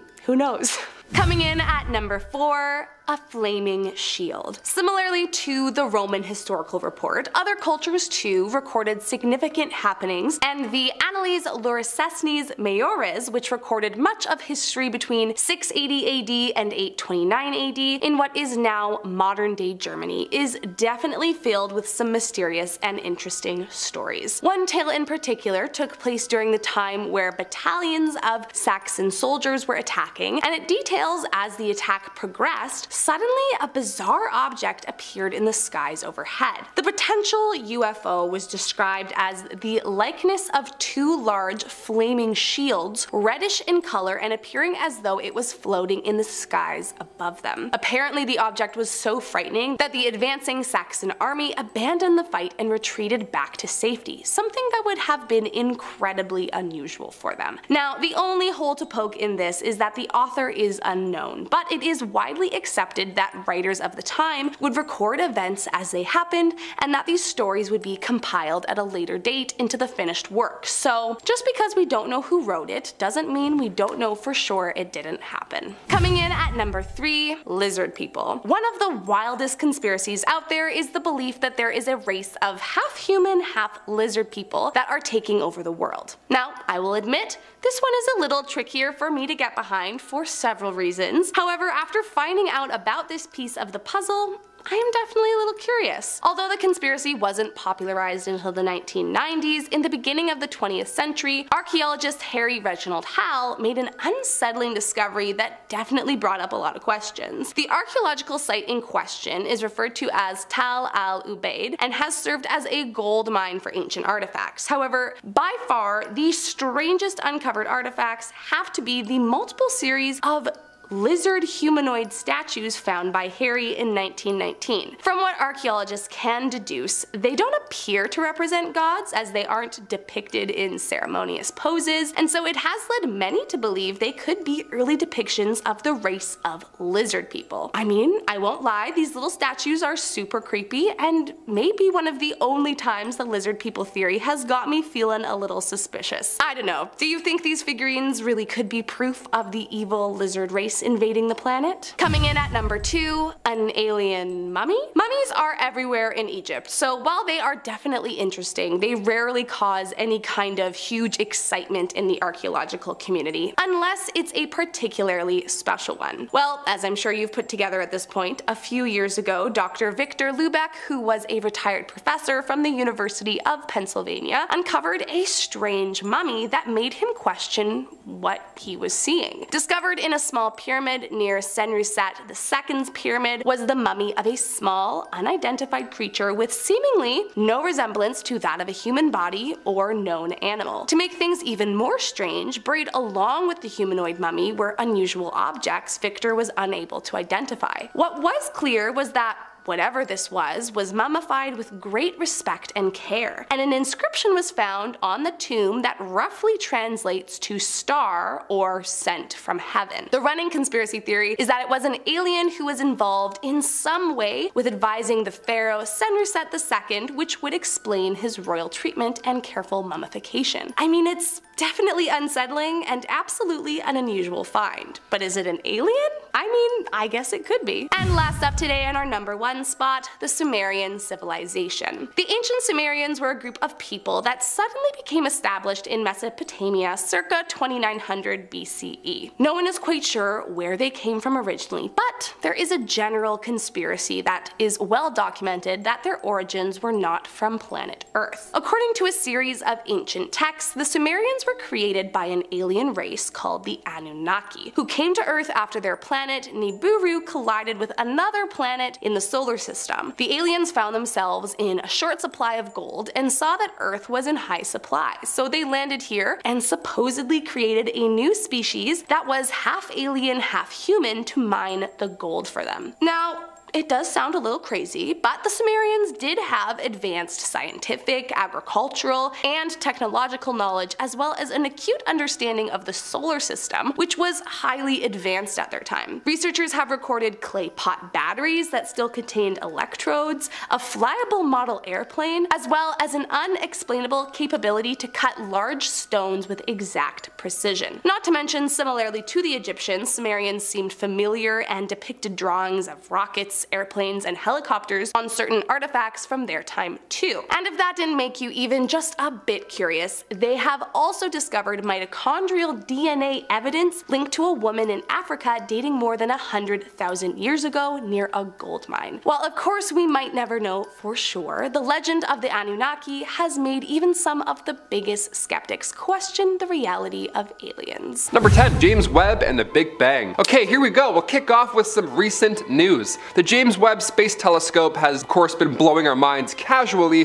for a couple years now. Since his departure up into space back in 2021, James Webb Space Telescope has been showing us these beautiful displays that we never dreamt of ever seeing. Stars so faint and so far away that until this point, well, we had no idea they were even there. For example, last week the James Webb Space Telescope found new, well rather old, galaxies that look like tiny red spots. Now, by analyzing the light emitted by these galaxies, astronomers can conclude that these galaxies were born 500 to 700 million years after the Big Bang. Now, these galaxies shouldn't be this old, this far away, considering they were born so soon after the Big Bang. Doesn't make any sense. Shouldn't be there. Shouldn't be that old. It's like seeing your grandma younger than you somehow. You're like, that's, no. Timeline-wise, that shouldn't make any sense. What in the Avengers is going on? Are these aliens before the Big Bang? We have no idea. This is a week ago. Comment your thoughts down below. I think it's aliens for sure. Number 9, ancient Sumerians. Alright, we'll go old, but not as old as that red dot. The Mesopotamian civilization was formed in what's now Iraq and Kuwait. Now, these civilizations began around the Neolithic Revolution, so somewhere around 12,000 BCE. Now, they're sometimes referred to as the cradle of civilization because, of course, they're old. Mesopotamia was one of the first places to develop agriculture, being right in the middle of Egyptian and the Indus Valley civilizations. And of course, we have to mention these ancient Sumerian tablets. Now, in these tablets, we start to question history. In 1842, British archaeologist Austin Henry Layard discovered ruins of this royal archive. Thousands of tablets made of clay. The world's oldest overdue library books, pretty much. Now, these tablets showed Sumerians engaging in a social night with a scene that depicts a banquet from around 26,000 BC. It was the world's first bender, actually, if I'm being historically accurate. Ancient gods of Mesopotamia were said to have wings and the ability to control all of humanity. These gods were 8 feet tall, or they could have been aliens from another planet.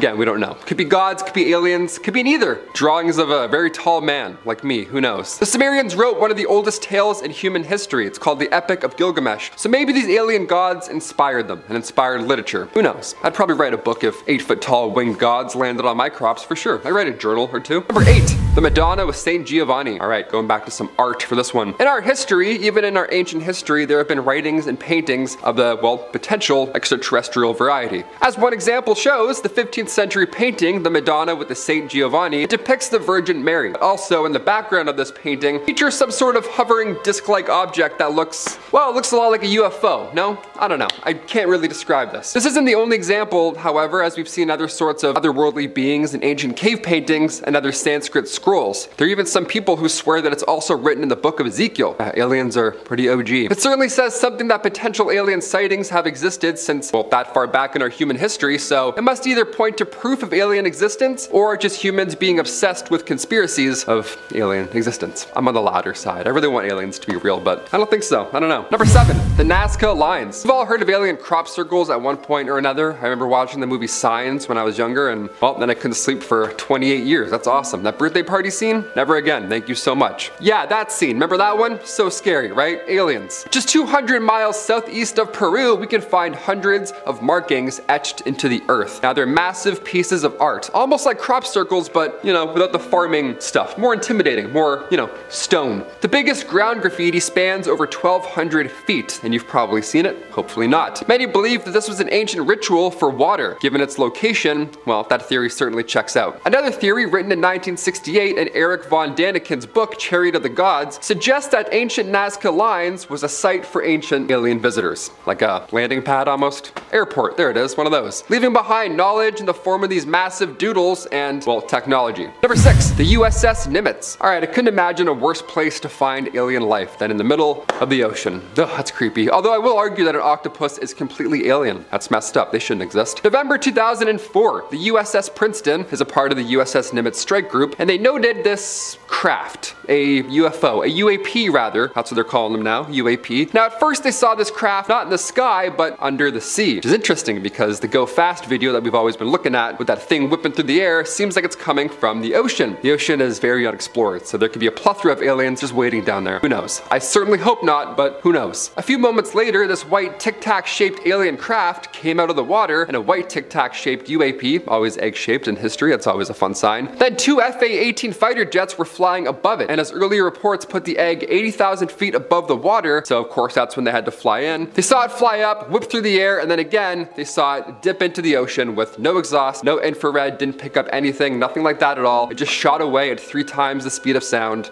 underwater, gone. Can aliens go underwater too? That's a little bit OP, it's not fair. Number 5, Oumuamua. This one here has scientists and Reddit users all fighting alike. So just a few years ago, scientists all agreed that we had found an object that was flying through our solar system, and they called it Oumuamua. It was widely agreed upon that it was an interstellar comet that had somehow swung out from another star and ended up near us at a very high velocity. But upon closer examination, they realized that something was propelling this and causing it to accelerate, and this is when the debate started. A.B. Loeb, who is a Harvard University astrophysicist, proposed the idea that rather than a comet, this could be an alien probe that is being pushed by a light sail. A light sail is a very wide but extremely thin piece of material that could be accelerating this, you know, space cigar. Other scientists didn't agree with this, fair, I mean more than fair, and instead they believed that this is possibly the hydrogen ice could have been melting off the object in a way that would mimic a rocket or something that can propel it in nature. But in August of last year, AB wrote in a study that hydrogen ice is too easily heated and it would have melted off long before this, long before it reached our solar system. So really don't know what's propelling this massive space cigar. So we think aliens. Do I think aliens? Maybe, I don't know, I'll never tell. Number 4,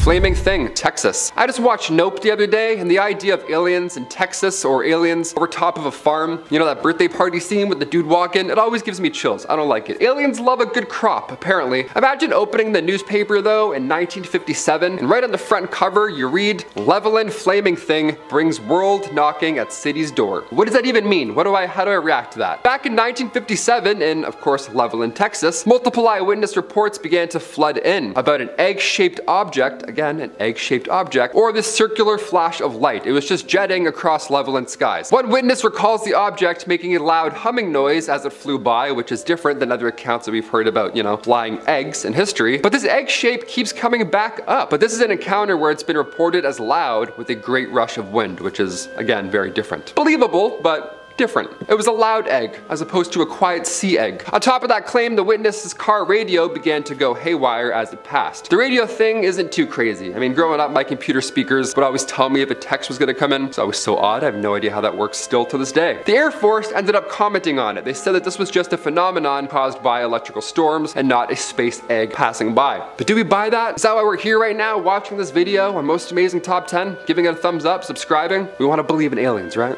Let's do it. Let's move on. Almost there. Number 3, Europa. One of Jupiter's many moons, called Europa, has a red tinge to it. And in 2001, NASA scientists revealed that this tinge, this little might be possible that alien microbes are responsible for this reddish color. Again, we saw life way out in the galaxy that was also a faint red, so red means dead? I don't know, red means alive? Who knows? The surface of this moon is mostly ice, but it has been shown that it reflects infrared radiation in a bizarre way. This means that something is binding it together, but researchers haven't been able to come up with the correct combination of elements and or compounds to make that data make any sense. They're like, something's red and there's life. Well, I don't know. I don't know how science works. That's my best impersonation of science people. There's some bacteria on Earth that can thrive in extreme conditions and that also have that red and brown color, which could potentially be responsible for this color on the moon. Sort of space bacteria, ice bacteria, whatever. There's something living up there. The surface temperature might be too cold for them to survive, but the warmer interior might be where these are all located. Some geological activity on the moon could push them closer to the surface, where they then flash frozen in place. So they're warm under the water, then they go, huh, and they freeze. That's a horrible way to go out. Little space bacteria. Number 2, O'Hare Airport. A UAP spotted in the airport. Worst place to see it, in my opinion. Are you sure it wasn't an airplane? Heard there's a few over there. The day was November 7th and the year was 2006. Flight 446 was gearing up with passengers and luggage, of course, ready to fly to North Carolina from Chicago's O'Hare International Airport. But the flight was a tad delayed due to the hovering metallic craft hovering above all the planes. Yeah, can't really take off when that shiny ball's in the way. 12 United employees and others were just there to fly out. It was 4:15 p.m. so it wasn't at midnight. Nobody was tired. Nobody was delirious. It was clear as day. It was a business day otherwise, and everyone saw this. Witnesses watched it hover for around 5 minutes before it eventually zipped off back into the sky. It even pushed through clouds, so people say it wasn't a balloon. This report was one of the most read stories on the Chicago Tribune's website. I mean, of course, it's about aliens, but eventually it was deemed a weather phenomenon, because why, of course it was, wasn't it? The UFO was not seen on the radar, or any radar for that matter, so now we're just gonna go off what people said that many years ago. Although last week we saw 3 balloons and have no idea what they were, so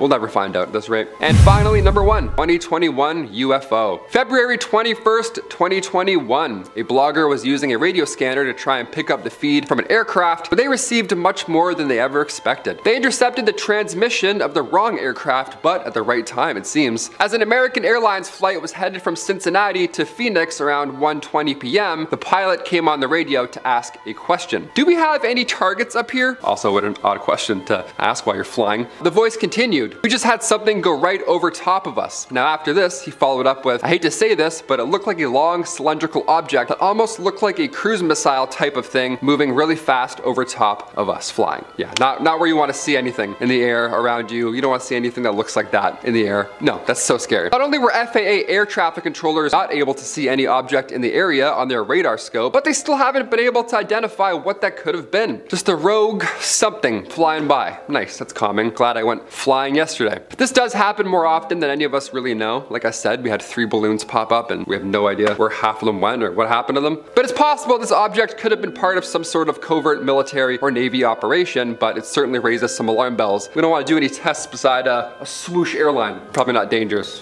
Dangerous? Probably not safe. Number 10, Pisces and Aries radio signal. A radio signal was received 3 times from the same region of space in February 2003. Astronomers with the Search for Extraterrestrial Intelligence (SETI) project used a massive telescope in Puerto Rico to re-examine 200 sections of the sky which had all previously yielded unexplained radio signals. These signals had all disappeared except for one, which had become stronger. The signal's widely thought to be the best candidate yet for alien contact and comes from a spot between the constellation constellations Pisces and Aries, where there are no obvious stars or planets. Curiously, the signal is at one of the frequencies that hydrogen, the most common element, absorbs and emits energy. Some astronomers believe that this is a very likely frequency at which aliens wishing to be noticed would transmit. Nevertheless, there's still a good chance the signal is from a never-seen-before natural phenomenon, but I'd like to think that it's aliens. Number 9. Mysterious beam of energy. In December 2020, researchers announced that they had captured a very mysterious beam of energy in the radio part of the electromagnetic spectrum at 980 MHz, coming from the closest star to our own. Proxima Centauri, which is just 4.2 light years away, hosts one gas giant and one rocky world 17% larger than Earth that happens to be in its star's habitable zone, meaning liquid water could exist there. The unexplained signal reportedly shifted slightly while it was being observed in a way that resembled the shift caused by the movement of a planet. Researchers are excited but cautious, explaining that they will need to figure out if more mundane sources, such as a comet, hydrogen cloud, or even human technology, could be mimicking an alien signal, and that it will likely take time before they know one way or another if aliens are contacting us. Number 8. Milky Way signal. On April 28, 2020, 2 ground-based radio telescopes detected an intense pulse of radio waves within the Milky Way. It was the first time an FRB had ever been detected within our galaxy, and despite only lasting a millisecond, it was almost impossible to miss. Located just 300,000 light years away from Earth, the FRB was picked up by the Canadian Hydrogen Intensity Mapping Experiment, CHIME, and the Survey for Transient Astronomical Radio Emission 2, STARE-2. CHIME wasn't even looking in the right direction, and we still saw it loud and clear in our peripheral vision, said Kyoshu Masu, assistant professor of physics at the Massachusetts Institute of Technology. STARE-2 also saw it, and it's only a set of a few radio antennae literally made out of cake pans. April 2020's discovery was also notable for being the most energetic radio blast that astronomers have recorded in the Milky Way. But what made it most exciting is that scientists are now closer to determining origin of FRBs. They've been billions of light years away, making them a lot harder to study, but now there's one close by. Number 7. Mysterious signals from a distant galaxy. The CHIME Observatory found 13 FRBs, and among it was a very unusual repeating signal coming from the same source about 1.5 billion light years away. Such an event has only been reported once before by a different telescope. Knowing that there is another suggests that there could be more life out there, said Ingrid Stairs, an astrophysicist from the University of British Columbia. And with more repeaters and more sources available to study, we may be able to understand these cosmic puzzles, where they're from, and what causes them. The telescope detected 13 of the radio bursts almost immediately, including the repeater. The research has now been published in the journal Nature. We have discovered a second repeater, and its properties are very similar to the first repeater. This tells us more about the properties of the repeater as a population, said Sir Harsh Tendulkar of McGill University, Canada.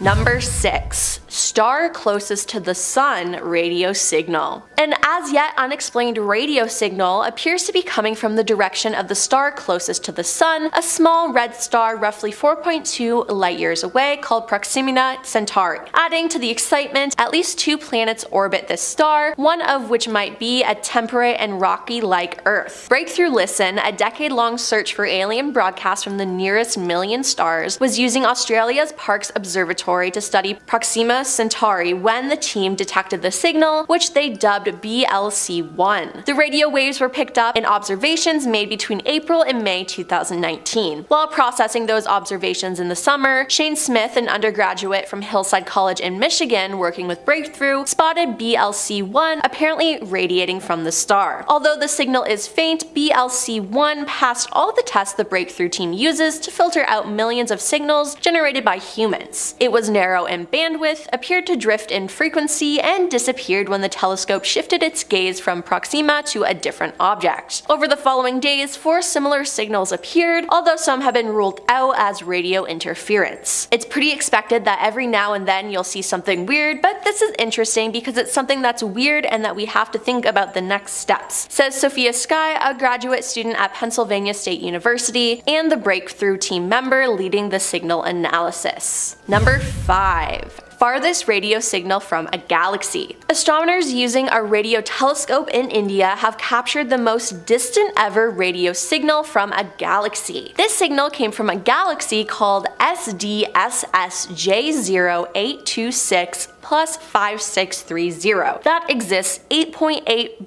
billion light years away. That essentially means that it exists closer to the Big Bang than any other galaxy previously detected using radio astronomy. A galaxy emits different kinds of radio signals, said Arnab Chakraborty, a postdoctoral researcher who studies cosmology at the Department of Physics at McGill University in Montreal, Canada. Until now, it's only been possible to capture this particular signal from a galaxy nearby, limiting our knowledge to those galaxies closer to Earth. The researchers from both Montreal and India used the giant meter wave radio telescope in Pune, India, to capture the signal at a specific wavelength called the 21 centimeter line. The signal from the galaxy was emitted when the universe was only 4.9 billion years old, but because the universe is expanding, it took 8.8 billion years to reach the telescope.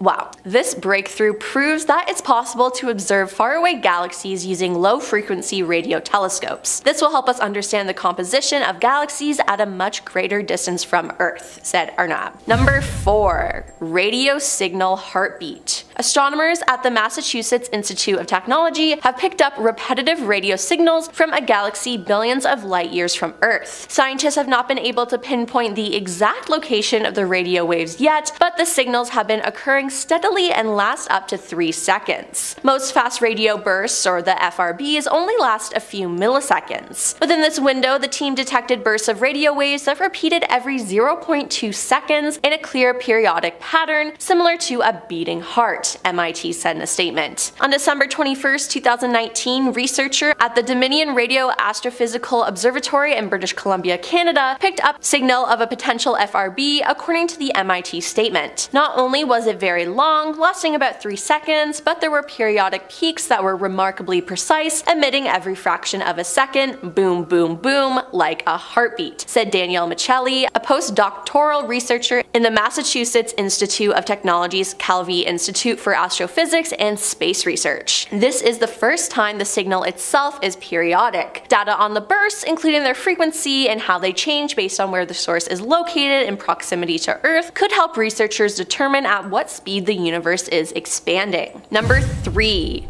Bright, quick blasts of radio waves. Repeating bursts of energy seem to be coming from an ancient group of stars called a globular cluster, which is among the last places astronomers expected to find them. Often originating billions of light years away, the extremely bright, extremely brief bursts of radio waves, known as the fast radio bursts, have defied explanation since they were first spotted in 2007. Based on observations to date, scientists surmise that the bursts are powered by young, short-lived cosmic objects. But a fast radio burst discovered has now been traced to a globular cluster about 11.7 million light years away near the neighboring spiral galaxy M81. To put it in perspective, finding this burst among a cluster of aging stars is kind of like finding a smartphone embedded in the Stonehenge. The observation doesn't make sense. Brian Gainsler, an astronomer from the University of Toronto, said this is definitely not a place where fast radio bursts are expected to live. Scientists are struggling to explain the cosmic anchurism. They're also moving toward the conclusion that maybe, as with many other celestial phenomena, there are multiple ways to cook up a fast radio burst. Number 2. Bursts of energy. While mapping radio waves across the universe, astronomers found a celestial object releasing giant bursts of energy, unlike anything they've ever seen before. The spinning space object, spotted in March 2018, beamed out radiation 3 times per hour. In those moments, it became the brightest source of radio waves viewable from Earth, acting like a celestial lighthouse. A study on the discovery was published in the journal Nature. Lead study author Natasha Hurley-Walker, an astrophysicist at the Curtin University node of the International Center for Radio Astronomy Research, said this object was appearing and disappearing over a few hours during our observations. That was completely unexpected. It was kind of spooky for an astronomer because there's nothing known in the sky that does that, and it's really quite close to us, about 4,000 light years away. It's in our galactic backyard. Curtin University doctoral student Tyrone O'Doherty made the unusual discovery while using the Murchison-Wilford Array, aka the MWA telescope in the outback of Western Australia. Tyrone said, "It's exciting that the source I identified last year has turned out to be such a particular object. The MWA's wide field of view and extreme sensitivity are perfect for surveying the entire sky and detecting the unexpected." And coming in at number 1, the WOW signal. In 1997, astronomer Jerry Amen was researching at the Ohio State University when an incredible and unexplainable radio signal was detected using the school's Big Ear telescope. In those days, information was run through what was called an IBM 1130 mainframe computer before being printed on paper and then studied by hand. Upon reviewing his findings, Jerry came across something he had never seen before. There, in a vertical column, was the sequence 6EQUJ5. Jerry was amazed and immediately circled the sequence and wrote "wow" right beside it, hence the name. The signal they picked up had come from nearly 220 million light years away, and there was no explanation as to how or why a radio signal could be detected from that distance. It immediately became a sensation in both the science community and the rest of the world, and was used to support the search for alien life in the universe. Jerry himself says he's convinced that it certainly has the potential to be the first signal from extraterrestrial intelligence. Kicking off our list at number 10, monsters and aliens. In medieval times, things that were considered alien were not the same as our understanding today, not even close. For example, long ago in the 4th and 5th century BCE, 2 ancient Greek travelers visited India and described these remote places and its customs. Now back then they described these lands as different worlds, like literally different worlds, with their customs being viewed with fear and misunderstanding, of course, classic. Ctesias of Knidos and Megasthenes, they both have odd details in their journeys that have been documented and detailed in Pliny the Elder's Natural History. They're a little weird. Back then, a Donastray was a monster or some sort of alien that was from the legends of Alexander. Now this monster would catch a traveler in the woods, and it could speak any language that they could, ergo trouble, and at that point this monster pretends to know their relatives to gain their trust. Then the Donastray devours the whole victim, just eats them. Yum.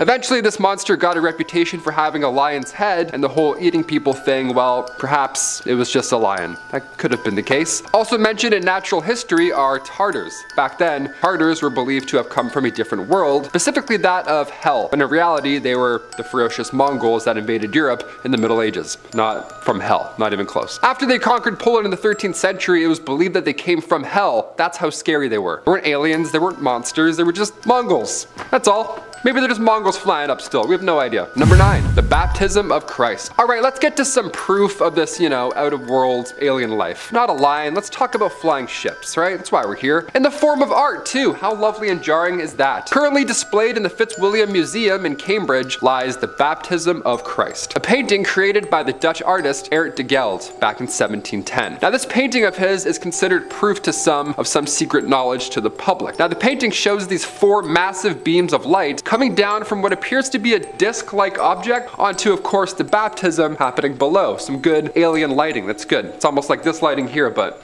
less lists, more baptisms. That's what it was like. Now, I know this is later than the Dark Ages, of course, but when it comes to art and alien life, I have to throw this one in, of course. Because where did this idea come from? What was the inspiration behind this one? Who were they? Who were these DJs from above? No idea. How long have aliens been around? Medieval times? The Victorian era? Ancient Egypt? With the pyramids? Oh, who knows? Number 8, the Madonna with Saint Giovanni. One of my favorite paintings of all time. Here we go. This and the Screaming Woman. That's good. I love drippy art and aliens. Always a good time. In fact, if I saw a UFO, I would do the scream. Probably. The Madonna with Saint Giovanni is a fascinating painting as it shows an airborne craft in its top right corner behind Madonna's shoulder. Just right there. Normally I draw a sun, but here it's a UFO. So that's a little different. That's cool. Now some have speculated that she's trying to even protect her children from this alien flying object, which, well, now I can't unsee. But what do we think this is? If it's not a UFO, then what's up? Maybe it was a shooting star. I don't know. I saw a green meteor last night in Toronto and it was pretty jarring. But were the Dark Ages, I would have no idea what I just saw burning for 14 seconds. It was green too, so scary. Maybe I would paint it as such. I don't know. Also, a man is seen looking at the UFO and his dog is barking at it. So if anything, we need to interview that guy more than anything. So what did you see? Okay. And what did your dog see, more importantly? Number 7, aliens and wonders. When we look back at the Dark Ages, we don't have much. I mean, really, we have a few paintings, some books. In comparison to all the documentation we have today, we have no idea how much we're missing in history at that time. Aliens in the Dark Ages were often these illustrations of monsters or odd humanoid creatures. Now, these monsters were actually used to depict social groups that did not adhere to the standards of these, you know, old white Christian men, essentially. This painting of a siren, for example, it's a bird, woman, monster, she's in the ocean doing something, she's naked. This originated in Greek mythology. She is surrounded by men who've drowned after being lured to her by probably sung. Now, the imagery of the siren suggests that the feminine corruption is ultimately responsible for the downfall of men, right? Not that sirens are real, that they're flying drones in and out of the oceans. I mean, today I can't explain those drones going in and out of the oceans, but do I think that they're naked women flying around? No, I mean, but no, probably not. Number 6, medieval sky battle. Short and sweet, this one here. Okay, this looks like the inside of my old high school locker. There's a lot going on, a lot of ideas, a lot of doodles. This Nuremberg broadsheet shows us a battle, an Avengers level threat, really, it looks like. And this took place on April 14th, 1561, whatever this was. The aerial battle involved globes, crosses, and even tubes. Tubes? I don't know. Could these be the same tubes that we see today that we think are UFOs? These cigar-shaped UFOs have been breaking the internet these days, but well, maybe it's the same vehicle. Maybe they just saw it back then. People viewed the event as a divine warning. Yeah, you don't say. That's, yeah, fair. Number 5, medieval cloud ships. This is my favorite. I actually love this one. In a 9th century Latin manuscript, Liber contra insulum vulgi opinonium, great title, really rolls off thy tongue. It was written by the Archbishop of Lyons, and in it he complained about thy French peasantry's belief in a certain religion called Magonia, from whence come ships in the clouds. Yeah, Magonia, let's go and visit that. It's in the clouds somewhere. The occupants of these vessels carry back to their region, again in the sky, fruits of the earth which are destroyed by hail and tempests. Alright, so aliens steal our fruit and then go back. Okay, cool. It's not too bad, could be worse. The sailors paying rewards to the storm wizards would receive corn and other produce in return. Hey, trade you some food for food. Alright. Peace. Jacob Grimm, a 19th century folklorist, speculated that Magonia takes us to some region where Latin was once spoke, and we refer to it as Magus, almost like a magical land, aka aliens or space wizards. I like space wizards a lot more than aliens, I'll tell you that. Imagine M. Night Shyamalan, he's like, yeah, so a space wizard walks by the birthday party. You're like, what? Number 4, the miracle of snow. Being Canadian, I want none of that. I want no miracles of any snowfalls. 1428, another painting, another speculation. Here we go. This one here was painted by Masolino de Panical. The miracle of the snow shows the legend of snowfall that happened on a hot summer day, somehow in Rome in the 4th century. Yeah, how does it happen, right? Jesus and Mary are seen overlooking this incident from atop of, you guessed it, a cloud. Cool, great, it's like the box seats back then. But behind them, again, are disc-shaped objects. UFOs, like, you know, the disc shape that we see over and over century after another. That's what scares me with all these paintings, that they're all kinda more or less the same. They're all a UFO. These objects could be clouds. That's a fun theory. No, it's not a fun theory at all. It's a boring one. They're aliens, right? Hit that thumbs up for aliens. If we had one of these,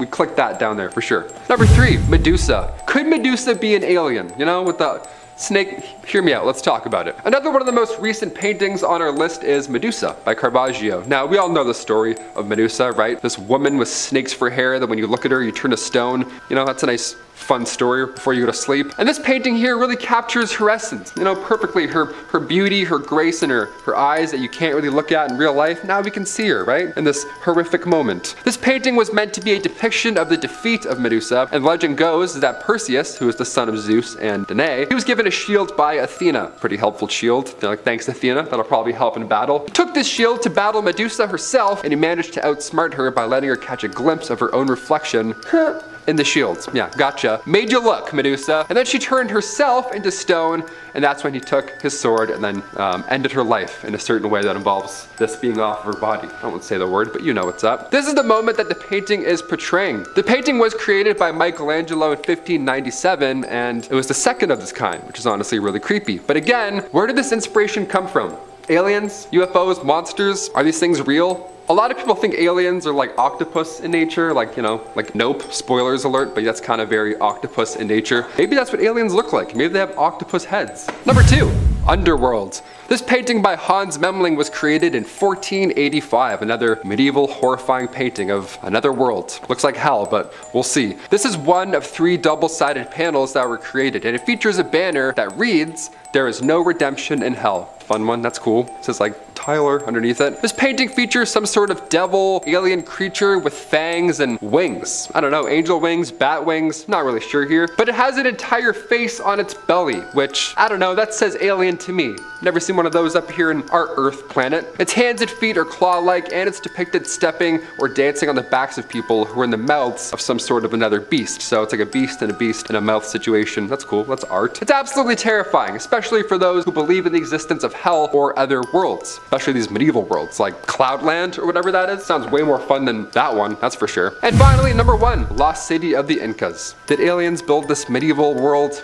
No, probably not, but it's a fun one to end on, right? Currently a wonder of the modern world, Machu Picchu was built over 500 years ago. It was first discovered in 1911 by archaeologist Hiram Bingham. Now originally, he and a small team were heading out to find the ancient city of Vilcabamba. But during their commute from Cusco, they found, well, this ancient city instead. They're like, hey, I mean, also pretty good. Many of these stones, of course, weighed a lot, over 50 tons, impossible to move. And with Machu Picchu translating to Old Mountain, this seems like an impossible build from the Inca. Should be like, this is like tripping me out as I'm talking about it. I'm like, how did they do it? This makes no sense. The city is designed perfectly. I mean, after 500 years of foul weather, even earthquakes, nothing's destroyed this ancient city. No idea how they did it. Probably aliens, just like they did the pyramids, right? Elon Musk thinks that aliens built the pyramids, so I mean, if he's saying that, right? Starting us off at number 10 is Saint Wolfgang and the Devil. Famously painted by Michael Patcher during the 15th century, St. Wolfgang and the Devil is said to be based around a legend of St. Wolfgang, the Bishop of Regensburg, during the 10th century. As the legend goes, St. Wolfgang saw a church within his heart and vowed to build it. One day he struck an axe to the ground in the place where it was to be built, but after having trouble finding someone to help him, he managed to enlist and trick the devil into building the church for him. There's a lot more to it, but that's essentially the gist. However, nowadays, internet sleuths who come across this famous painting have been quick to point out that the creature seen in it looks less like the devil, but more like a creepy winged alien. And I mean, part of me does get it. Like, just take a second to look at the creature. It's literally depicted as a scaly green monster with a second face on his butt, which is unlike any depiction of the devil I have yet to come across. So could it have been an alien? Your guess is as good as mine. Coming in at number 9, rock drawings in Val Camonica. First described in 1909 by geographer Walter Lang, these petroglyphs, or rock drawings, are believed to date back to roughly 10,000 BC. Now, this wouldn't be the first time that rock drawings had been used in the case for alien contact. Take the Wangina, for example. They have on more than one occasion been used as proof of ancient alien contact, but these rock drawings found in Italy are in particular a little extra suspicious. Many believe that they look like two people in strange helmets, yielding unidentifiable weapons, which, to be fair, does sound pretty alien-like. And between the humanoid figures dressed in protective suits and the sheer amount of these that exist in the area, I wouldn't totally rule out some alien hands in the pie. Like, just look at these drawings. I have to admit, they do look like ancient astronauts, a concept that would not have existed back then, unless they were depicting some strange alien race visiting them from the sky. Coming in at number 8, Israel, Put Your Hope in the Lord. Dating back to the 1600s, this painting shows a house surrounded by thunderclouds with a strange gray disc hovering over the house with what appears to be smoke or maybe even fire coming out of the top. And I mean, it's hard to not get the UFO claims on this one. Some who wish to disprove the alien spaceship theory have pointed out it's probably meant to represent God, wielding a shield, hence the gray circle coming down from the sky. And to be fair, I can see that being true. But I can also see this being a spaceship, because I mean, well, look at it. Also, the UFO is like right in the prime time abducting setting, thunderous storms, limited visibility, over a house, blaming God for the disappearance. I mean, it's got all the pieces. The only question is, which one is true? Coming in at number 7, Strange Silver Man. Dating back to 700 BC, when it was first discovered in the frosty Altai region where the Russian and Chinese borders meet, archaeologists first believed it would have belonged to the Scythian people, a notoriously aggressive tribe with a reputation that preceded them in their time. Apparently, the warriors were well known for killing their enemies and drinking their blood out of a bowl fashioned from their skull. So yeah, some scary folks. However, if it was an artifact from then, what was it meant to represent? Once the picture got out to the public, many people were saying that this mysterious figure was more like a spooky spacesuit wearing alien than anything else. Begging the question, was it made by aliens or made by the Scythians for the aliens?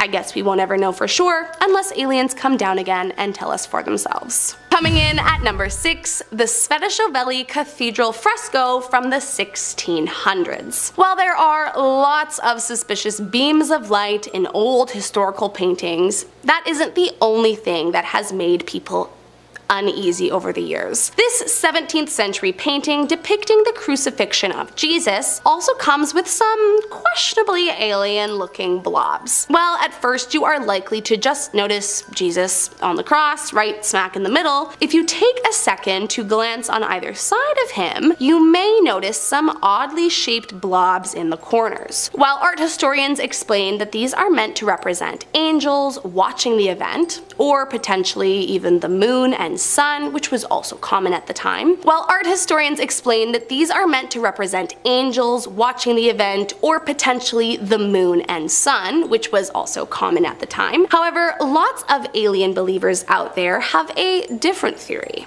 that they are UFOs. Now, if you ask me, they look a little bit more like jellyfish than anything else, but I do see the UFO resemblance. Now, to be fair, some believers of the conspiracy have also suggested it could be a mix of both. Maybe aliens came down from the sky, but people just assumed they were angels since, well, what else would have been coming down from the sky? If only we could travel back in time to see what was really there. Coming in at number 5, the Tomb of Pakal. Ruler of the Mayan city in Palenque, the Tomb of Pakal is considered one of the most important archaeological discoveries. The tomb itself was found in the Temple of Inscriptions, but it's the story that appears to be dictated on the lid of the tomb that has captured the attention of ufologists across the globe. Said to communicate how Pakal's soul is going to make its way back to the stars from where he originally came. To undertake this journey, it's said he will use the monster of the sun, or what some nowadays might call a spaceship. Now, if you look at how Pakal is seated, it is strangely similar to how an astronaut sits while preparing for takeoff. And if you look closely, it does appear that there is something attached to his nose. Some say that it could be an air supply of some sort, plus at the bottom of the alleged aircraft, some argue that the waves appear to be fire and smoke, just like a modern day rocket. I mean, there are definitely some parts I can understand, but art is often open to interpretation, so it's hard to say what could be a literal depiction of a rocket and what could have just been some noodling around. But many still believe it is just too specific to be a happy accident. Coming in at number 4, the Loladov plate.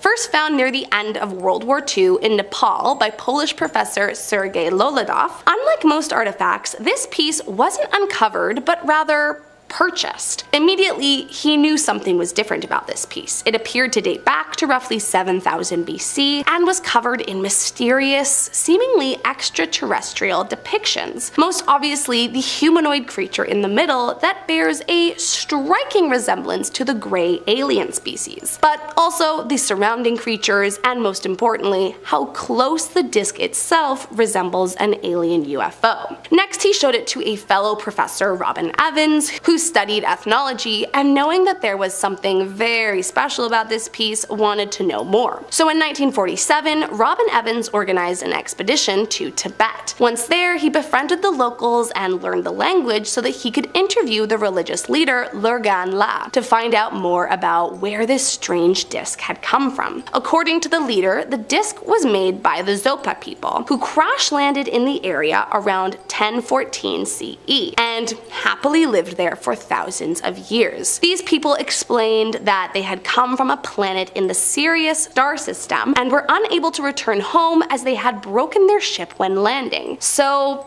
what do you think? Could the disc have been a real creation made by aliens that crash landed in Tibet thousands of years ago? Coming in at number 3, the baptism of Christ from 1710. One of the most common depictions that often point towards proof of alien life in historical art is a strange beam of light. And while the usual excuse is that it's meant to be a star, an angel, or a depiction of the Holy Ghost, I have to admit this painting does seem a little suspicious.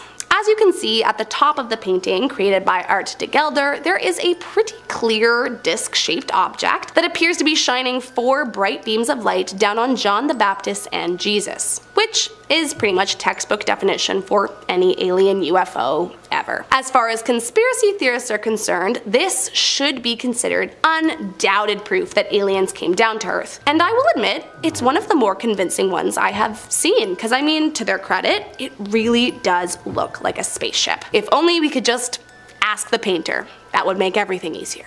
Coming in at number 2, the Annunciation with Saint Emetius in 1486. Another day, another strange beam of light shooting down from the sky in a 15th century painting. This gorgeous piece, painted by the Italian artist Carlo Crivello, is said to be designed to celebrate the announcement by the angel Gabriel to the Virgin Mary, telling her that she would become the mother of Jesus. But if you look closely, in the top left-hand side of this painting is a peculiar disc that almost looks as if it's on fire, shooting a beam of light through the sky right into the head of the Virgin Mary. Plus, if you look really closely, there is another kind of halo type figure over her head, with what looks like a small bird flying towards her. Now, to be fair, this painting doesn't come without a scholarly explanation. The flying saucer in the sky is supposed to represent the Holy Spirit, while the beam of light is meant to be Mary receiving Jesus into her womb from the Spirit. But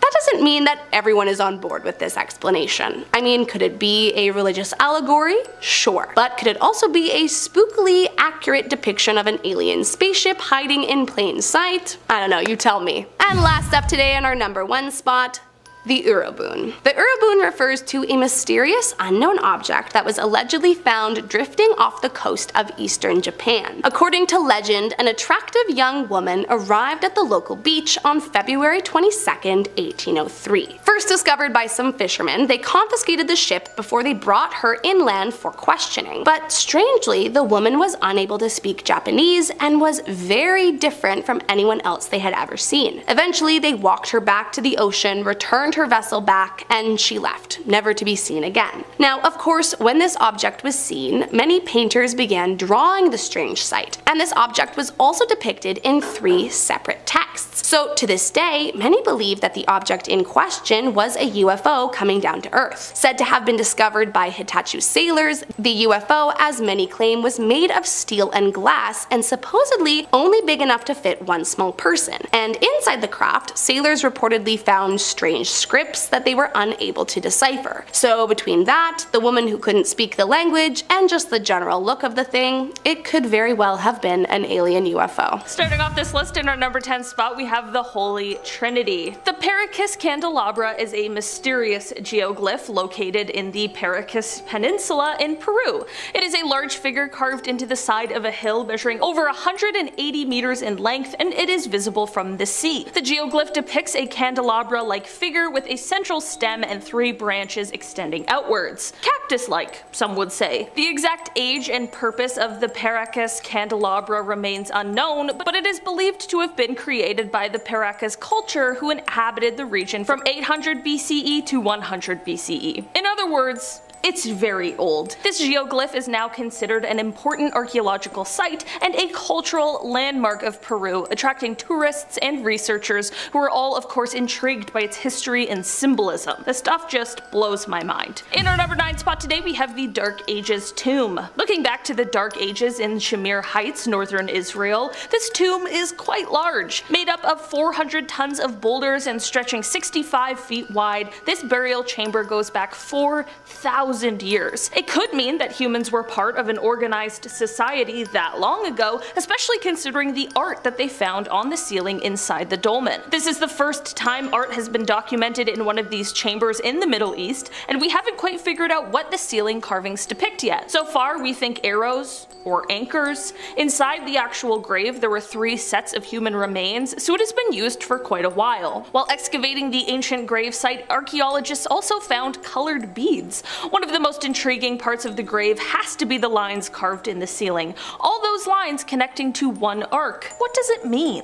In our number 8 spot today, we have the Nazca lines. We've all heard of alien crop circles at one point or another. I remember watching the movie Signs when I was younger, and then I couldn't sleep for 13 years. The birthday party scene is just too much for me. And that is exactly why this next one freaked me out. Just 200 miles southeast of Peru, we can find hundreds of markings etched into the earth. They're massive pieces of art, like crop circles, but more intimidating. The biggest ground graffiti spans over 1,200 feet. Many people believe this was an ancient ritual for water. Given its location, that theory checks out. Another theory, written in 1968 in Eric von Daniken's book Chariots of the God, suggests that ancient Nazca was a site for alien visitors, leaving behind knowledge in the form of these massive doodles and technology. One of them just says Garbazar was here. We're like, oh, nice. And on number 7 spot today, we have the Ice Age art. More ancient artwork, this time from the Colombian Amazon. Thing is, unlike other drawings found on the ceilings of tombs, this canvas stretches about 8 miles.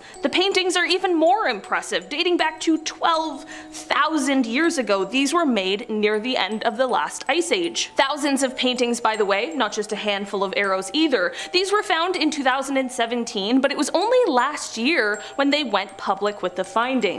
The findings being paintings of elephants, massive sloths, horses from the Ice Age, snakes, birds, deer. This is now one of the largest collections of rock art in South America. Pregnant women, or the origins of the Ninja Turtles? You tell me. In our number 6 spot today, we have Tomb KV55. Located in the Valley of the Kings in Egypt, Tomb 55, otherwise known as KV55, was discovered by Edward Ayrton back in 1907. And the reason we call this tomb by a number rather than a name is because we really don't know who or what is inside. Even the walls inside aren't like other tombs, covered in ancient hieroglyphs, tipping the reader off on the noble history of the king that lies before them. Nothing is here. The only hint that remains is one hieroglyph, and it translates to, "The evil one shall not live again." Even these massive stones were built in order to prevent anything from getting out. Usually with these ancient tombs, it's the opposite. The description for those inside the tomb has also been destroyed, so we have no idea who's in KV55 or what. Many believe it's Akhenaton, and back then they didn't believe in multiple gods, just one, so Akhenaton got on the wrong foot with the high priests, and over his 17 years of ruling,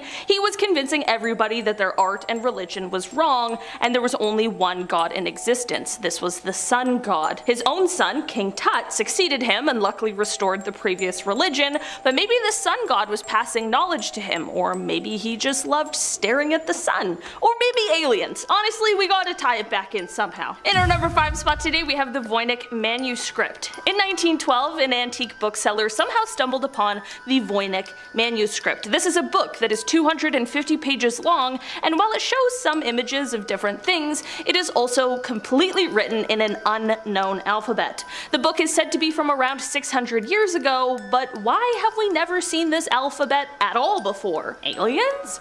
A researcher by the name of Stephen Bax has apparently been able to decipher 14 of the characters in the book, but do you really know for sure? It is said that while this book may have been written in some unknown language, it may also possibly be code for something that is yet to be cracked. While I truly have no idea what secrets this book holds, I do hope it's nothing of importance to us now. Or maybe the aliens are just trying to make contact. Write in English, please. In our number 4 spot today, we have the Atacama Giant. This massive geoglyph is located in the Atacama Desert of Chile. Looks like an alien doodle. I love this little guy. It is a large human-like figure measuring 86 meters in height, and it is believed to have been created by the pre-Columbian peoples who inhabited the area over 1,000 years ago. The figure's arms are raised, and its body is decorated with symbols and designs that are thought to have been religious or have astronomical significance. significance.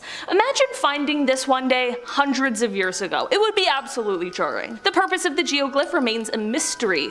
Who were they trying to communicate with in the skies? The geoglyph is speculated to have been used for astronomical observation or as a spiritual symbol. Today, the Atacama Giant is considered an important archaeological site and a cultural landmark in the region. In our number 3 spot today, we have the northern Kazakhstan geoglyphs. This is a package deal, more than one symbol in this one. Massive, mysterious geoglyphs were found in the remote regions of northern Kazakhstan. These geoglyphs consisted of various shapes and symbols, including circles, squares, lines, some of which stretch for several kilometers across the landscape. Our last one was one symbol, one little guy. This one here is much larger. The origin and purpose of these geoglyphs of course remain unknown, but they are believed to have been created by the ancient nomadic tribes who inhabited the region over 2,000 years ago. Some experts speculate that the geoglyphs may have been used for religious or ceremonial purposes, while others believe that they may have served as navigational aids. Or, if you're clicking this video, maybe they were communicating with higher beings. Maybe it was aliens, I'm just saying, alright? Today, the northern Kazakhstan geoglyphs are considered a very important archaeological site. In our number 2 spot today, we have the stone circles. The Middle Eastern stone circles are a collection of ancient structures consisting of standing stones. You guessed it, all forming circles. They're found in various parts of the Middle East. Again, an incredible amount of work was required to coordinate these geoglyphs. The stone circles are over 5,000 years old and were likely used for religious or astronomical purposes. Researchers have agreed that there must have been some sort of leader or head architect involved in order to make these circles happen. Maybe an alien architect. He's just laying out floor plans for this lovely new planet he found. Experts believe that they could have been used to herd wild animals, or the stone circles could have been used in ceremony after death. Finally, in our number 1 spot today, we have the Sajama lines. The Sajama lines were rediscovered in the 1930s in the Sajama National Park in Bolivia. It's a massive network of straight lines and geometric shapes stretching over 20 kilometers over the surrounding landscape. What creeps me out the most is that this looks like another planet. This looks like a crater with lines shooting out of it, almost like an ancient alien highway. Maybe I'm crazy, but we're here at number 1 after all. Some experts believe that the Sajama lines were used for astronomical observation as they are aligned with the movements of the sun, moon, and stars. That's both impressive, but also terrifying, okay? At number 10, the Anita experiment, the scientific discovery that proves the existence of parallel universes. Now, okay, this one isn't technically aliens per se, but I wanted to mention it first because not only is it real, but come on, what's more exciting? Extraterrestrial visitors or extra-dimensional ones? Huh? Imagine a remote research station in Antarctica where scientists diligently hunt for cosmic rays. Now that's intriguing on its own, but it gets even better. See, naturally they had their instruments facing the sky, but then these researchers suddenly detect not one, but 2 signals shooting out of the ground beneath them, defying all logic. See, these rays of neutrinos are supposed to come from supernova, so it's highly improbable that the rays are passing through the Earth without coming into contact with a single particle of matter, only to land on a tiny weather balloon in the sky. To make sense of this, scientists dived into over 40 papers offering a buffet of explanations. Dark matter, elusive particles called sterile neutrinos, and then, the grandest of them all, a parallel universe, essentially a mirror image of ours, but where time runs backwards. Imagine that! This audacious idea isn't pulled out of thin air either. It's rooted in actual science, a theorem which hints that alongside our universe, an antimatter universe stretches backward through time before the Big Bang. But let's tap the brakes here, because a more down-to-earth theory has surfaced. That's right, hold your antimatter horses, because it turns out it's more likely that these signals were simply reflected off of ice or skipped off subglacial lakes. The truth, it seems, is more grounded, reflecting high-energy particles, not parallel dimensions. Sorry, y'all. I mean, unless you want to go ahead and put away Occam's razor. But before I do, if you're enjoying the video so far, you can support the channel by pressing like, subscribing to Most Amazing, and ringing that notification bell. At number 9, alien fossils.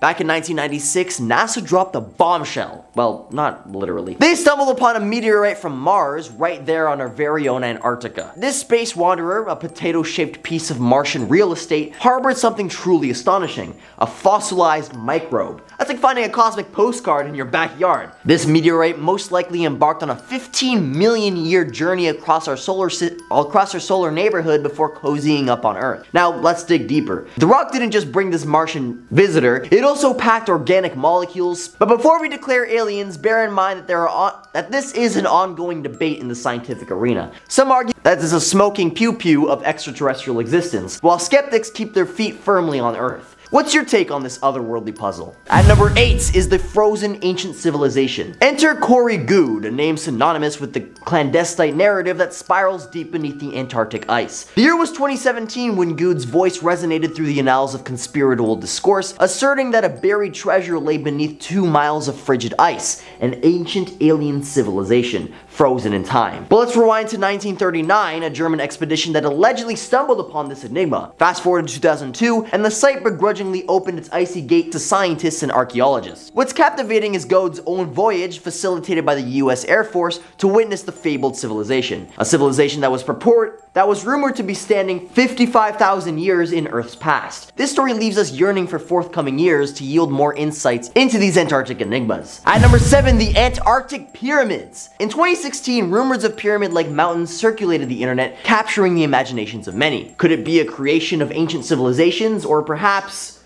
cue the dramatic pause, evidence of ancient extraterrestrial intervention? This square-based pyramid is perched upon the Ellsworth Range, standing around 4,000 feet tall. That's like 10 times the size of the pyramids of Giza. And that's just the tip of the iceberg. Or should I say, tip of the pyramid? Reports of plant and bacterial life dating back eons also have come to light, suggesting that maybe, just maybe, a prehistoric, or should I say pre-human society once grazed this frigid expanse, crafting not only pyramids but also tending to the vegetation. Bam! Proof of ancient aliens. Or just a neat geological formation. I'll let y'all decide in the comments. At number 6, Admiral Byrd's Crystal City. Esteemed US naval officer Admiral Richard Byrd was one of the first pilots to fly over both poles, organizing Operation High Jump, the largest expedition to ever travel to Antarctica with all kinds of ships, aircraft, and crew in order to scout locations for potential military bases. But during his explorations, Admiral Byrd allegedly came upon something highly unexpected. The following comes not from a public account, but from his own diary, discovered by his son after Byrd's passing, in which he recounts an extraordinary discovery. Upon encountering a large cave in the South Pole through which he could easily fly his plane, Byrd steers his plane into the opening and flew underneath the Earth. As he flies within the massive cave, he encroaches upon an incredibly temperate and lush environment, not something you'd expect in the South Pole. But that's just the beginning. He tells about how he sees a shimmering rainbow city made out of crystal. Suddenly he loses control of his plane as flying disc-shaped objects lead him to the ground, whereupon he's escorted to a being which he refers to as the Master in his diary, who tells Byrd that it's massively disappointed with nuclear weapons and how they've recently destroyed Hiroshima and Nagasaki, seeming to really be concerned with what's going on the surface, telling Byrd that these aliens hope humanity will ultimately stop this. At number 5, a UFO is discovered. In October of 2020, satellite images of Antarctica unveiled a peculiar sight. Amidst the icy expanse, an object resembling a semicircular flying saucer emerged, slightly elevated and casting a telltale shadow. Believed by some to be an ancient aircraft dating back thousands if not millions of years. The notion of aliens opting for this secluded spot brims with intrigue. However, before we leap into intergalactic conclusions, it's essential that we exercise caution. While this image sparks conjecture, we do lack conclusive evidence about its origin or purpose. At number 4 is the alien base. If this next story is to be believed, there's allegedly a secret alien base with advanced and unconventional weapons hidden in the icy waters of the Antarctic.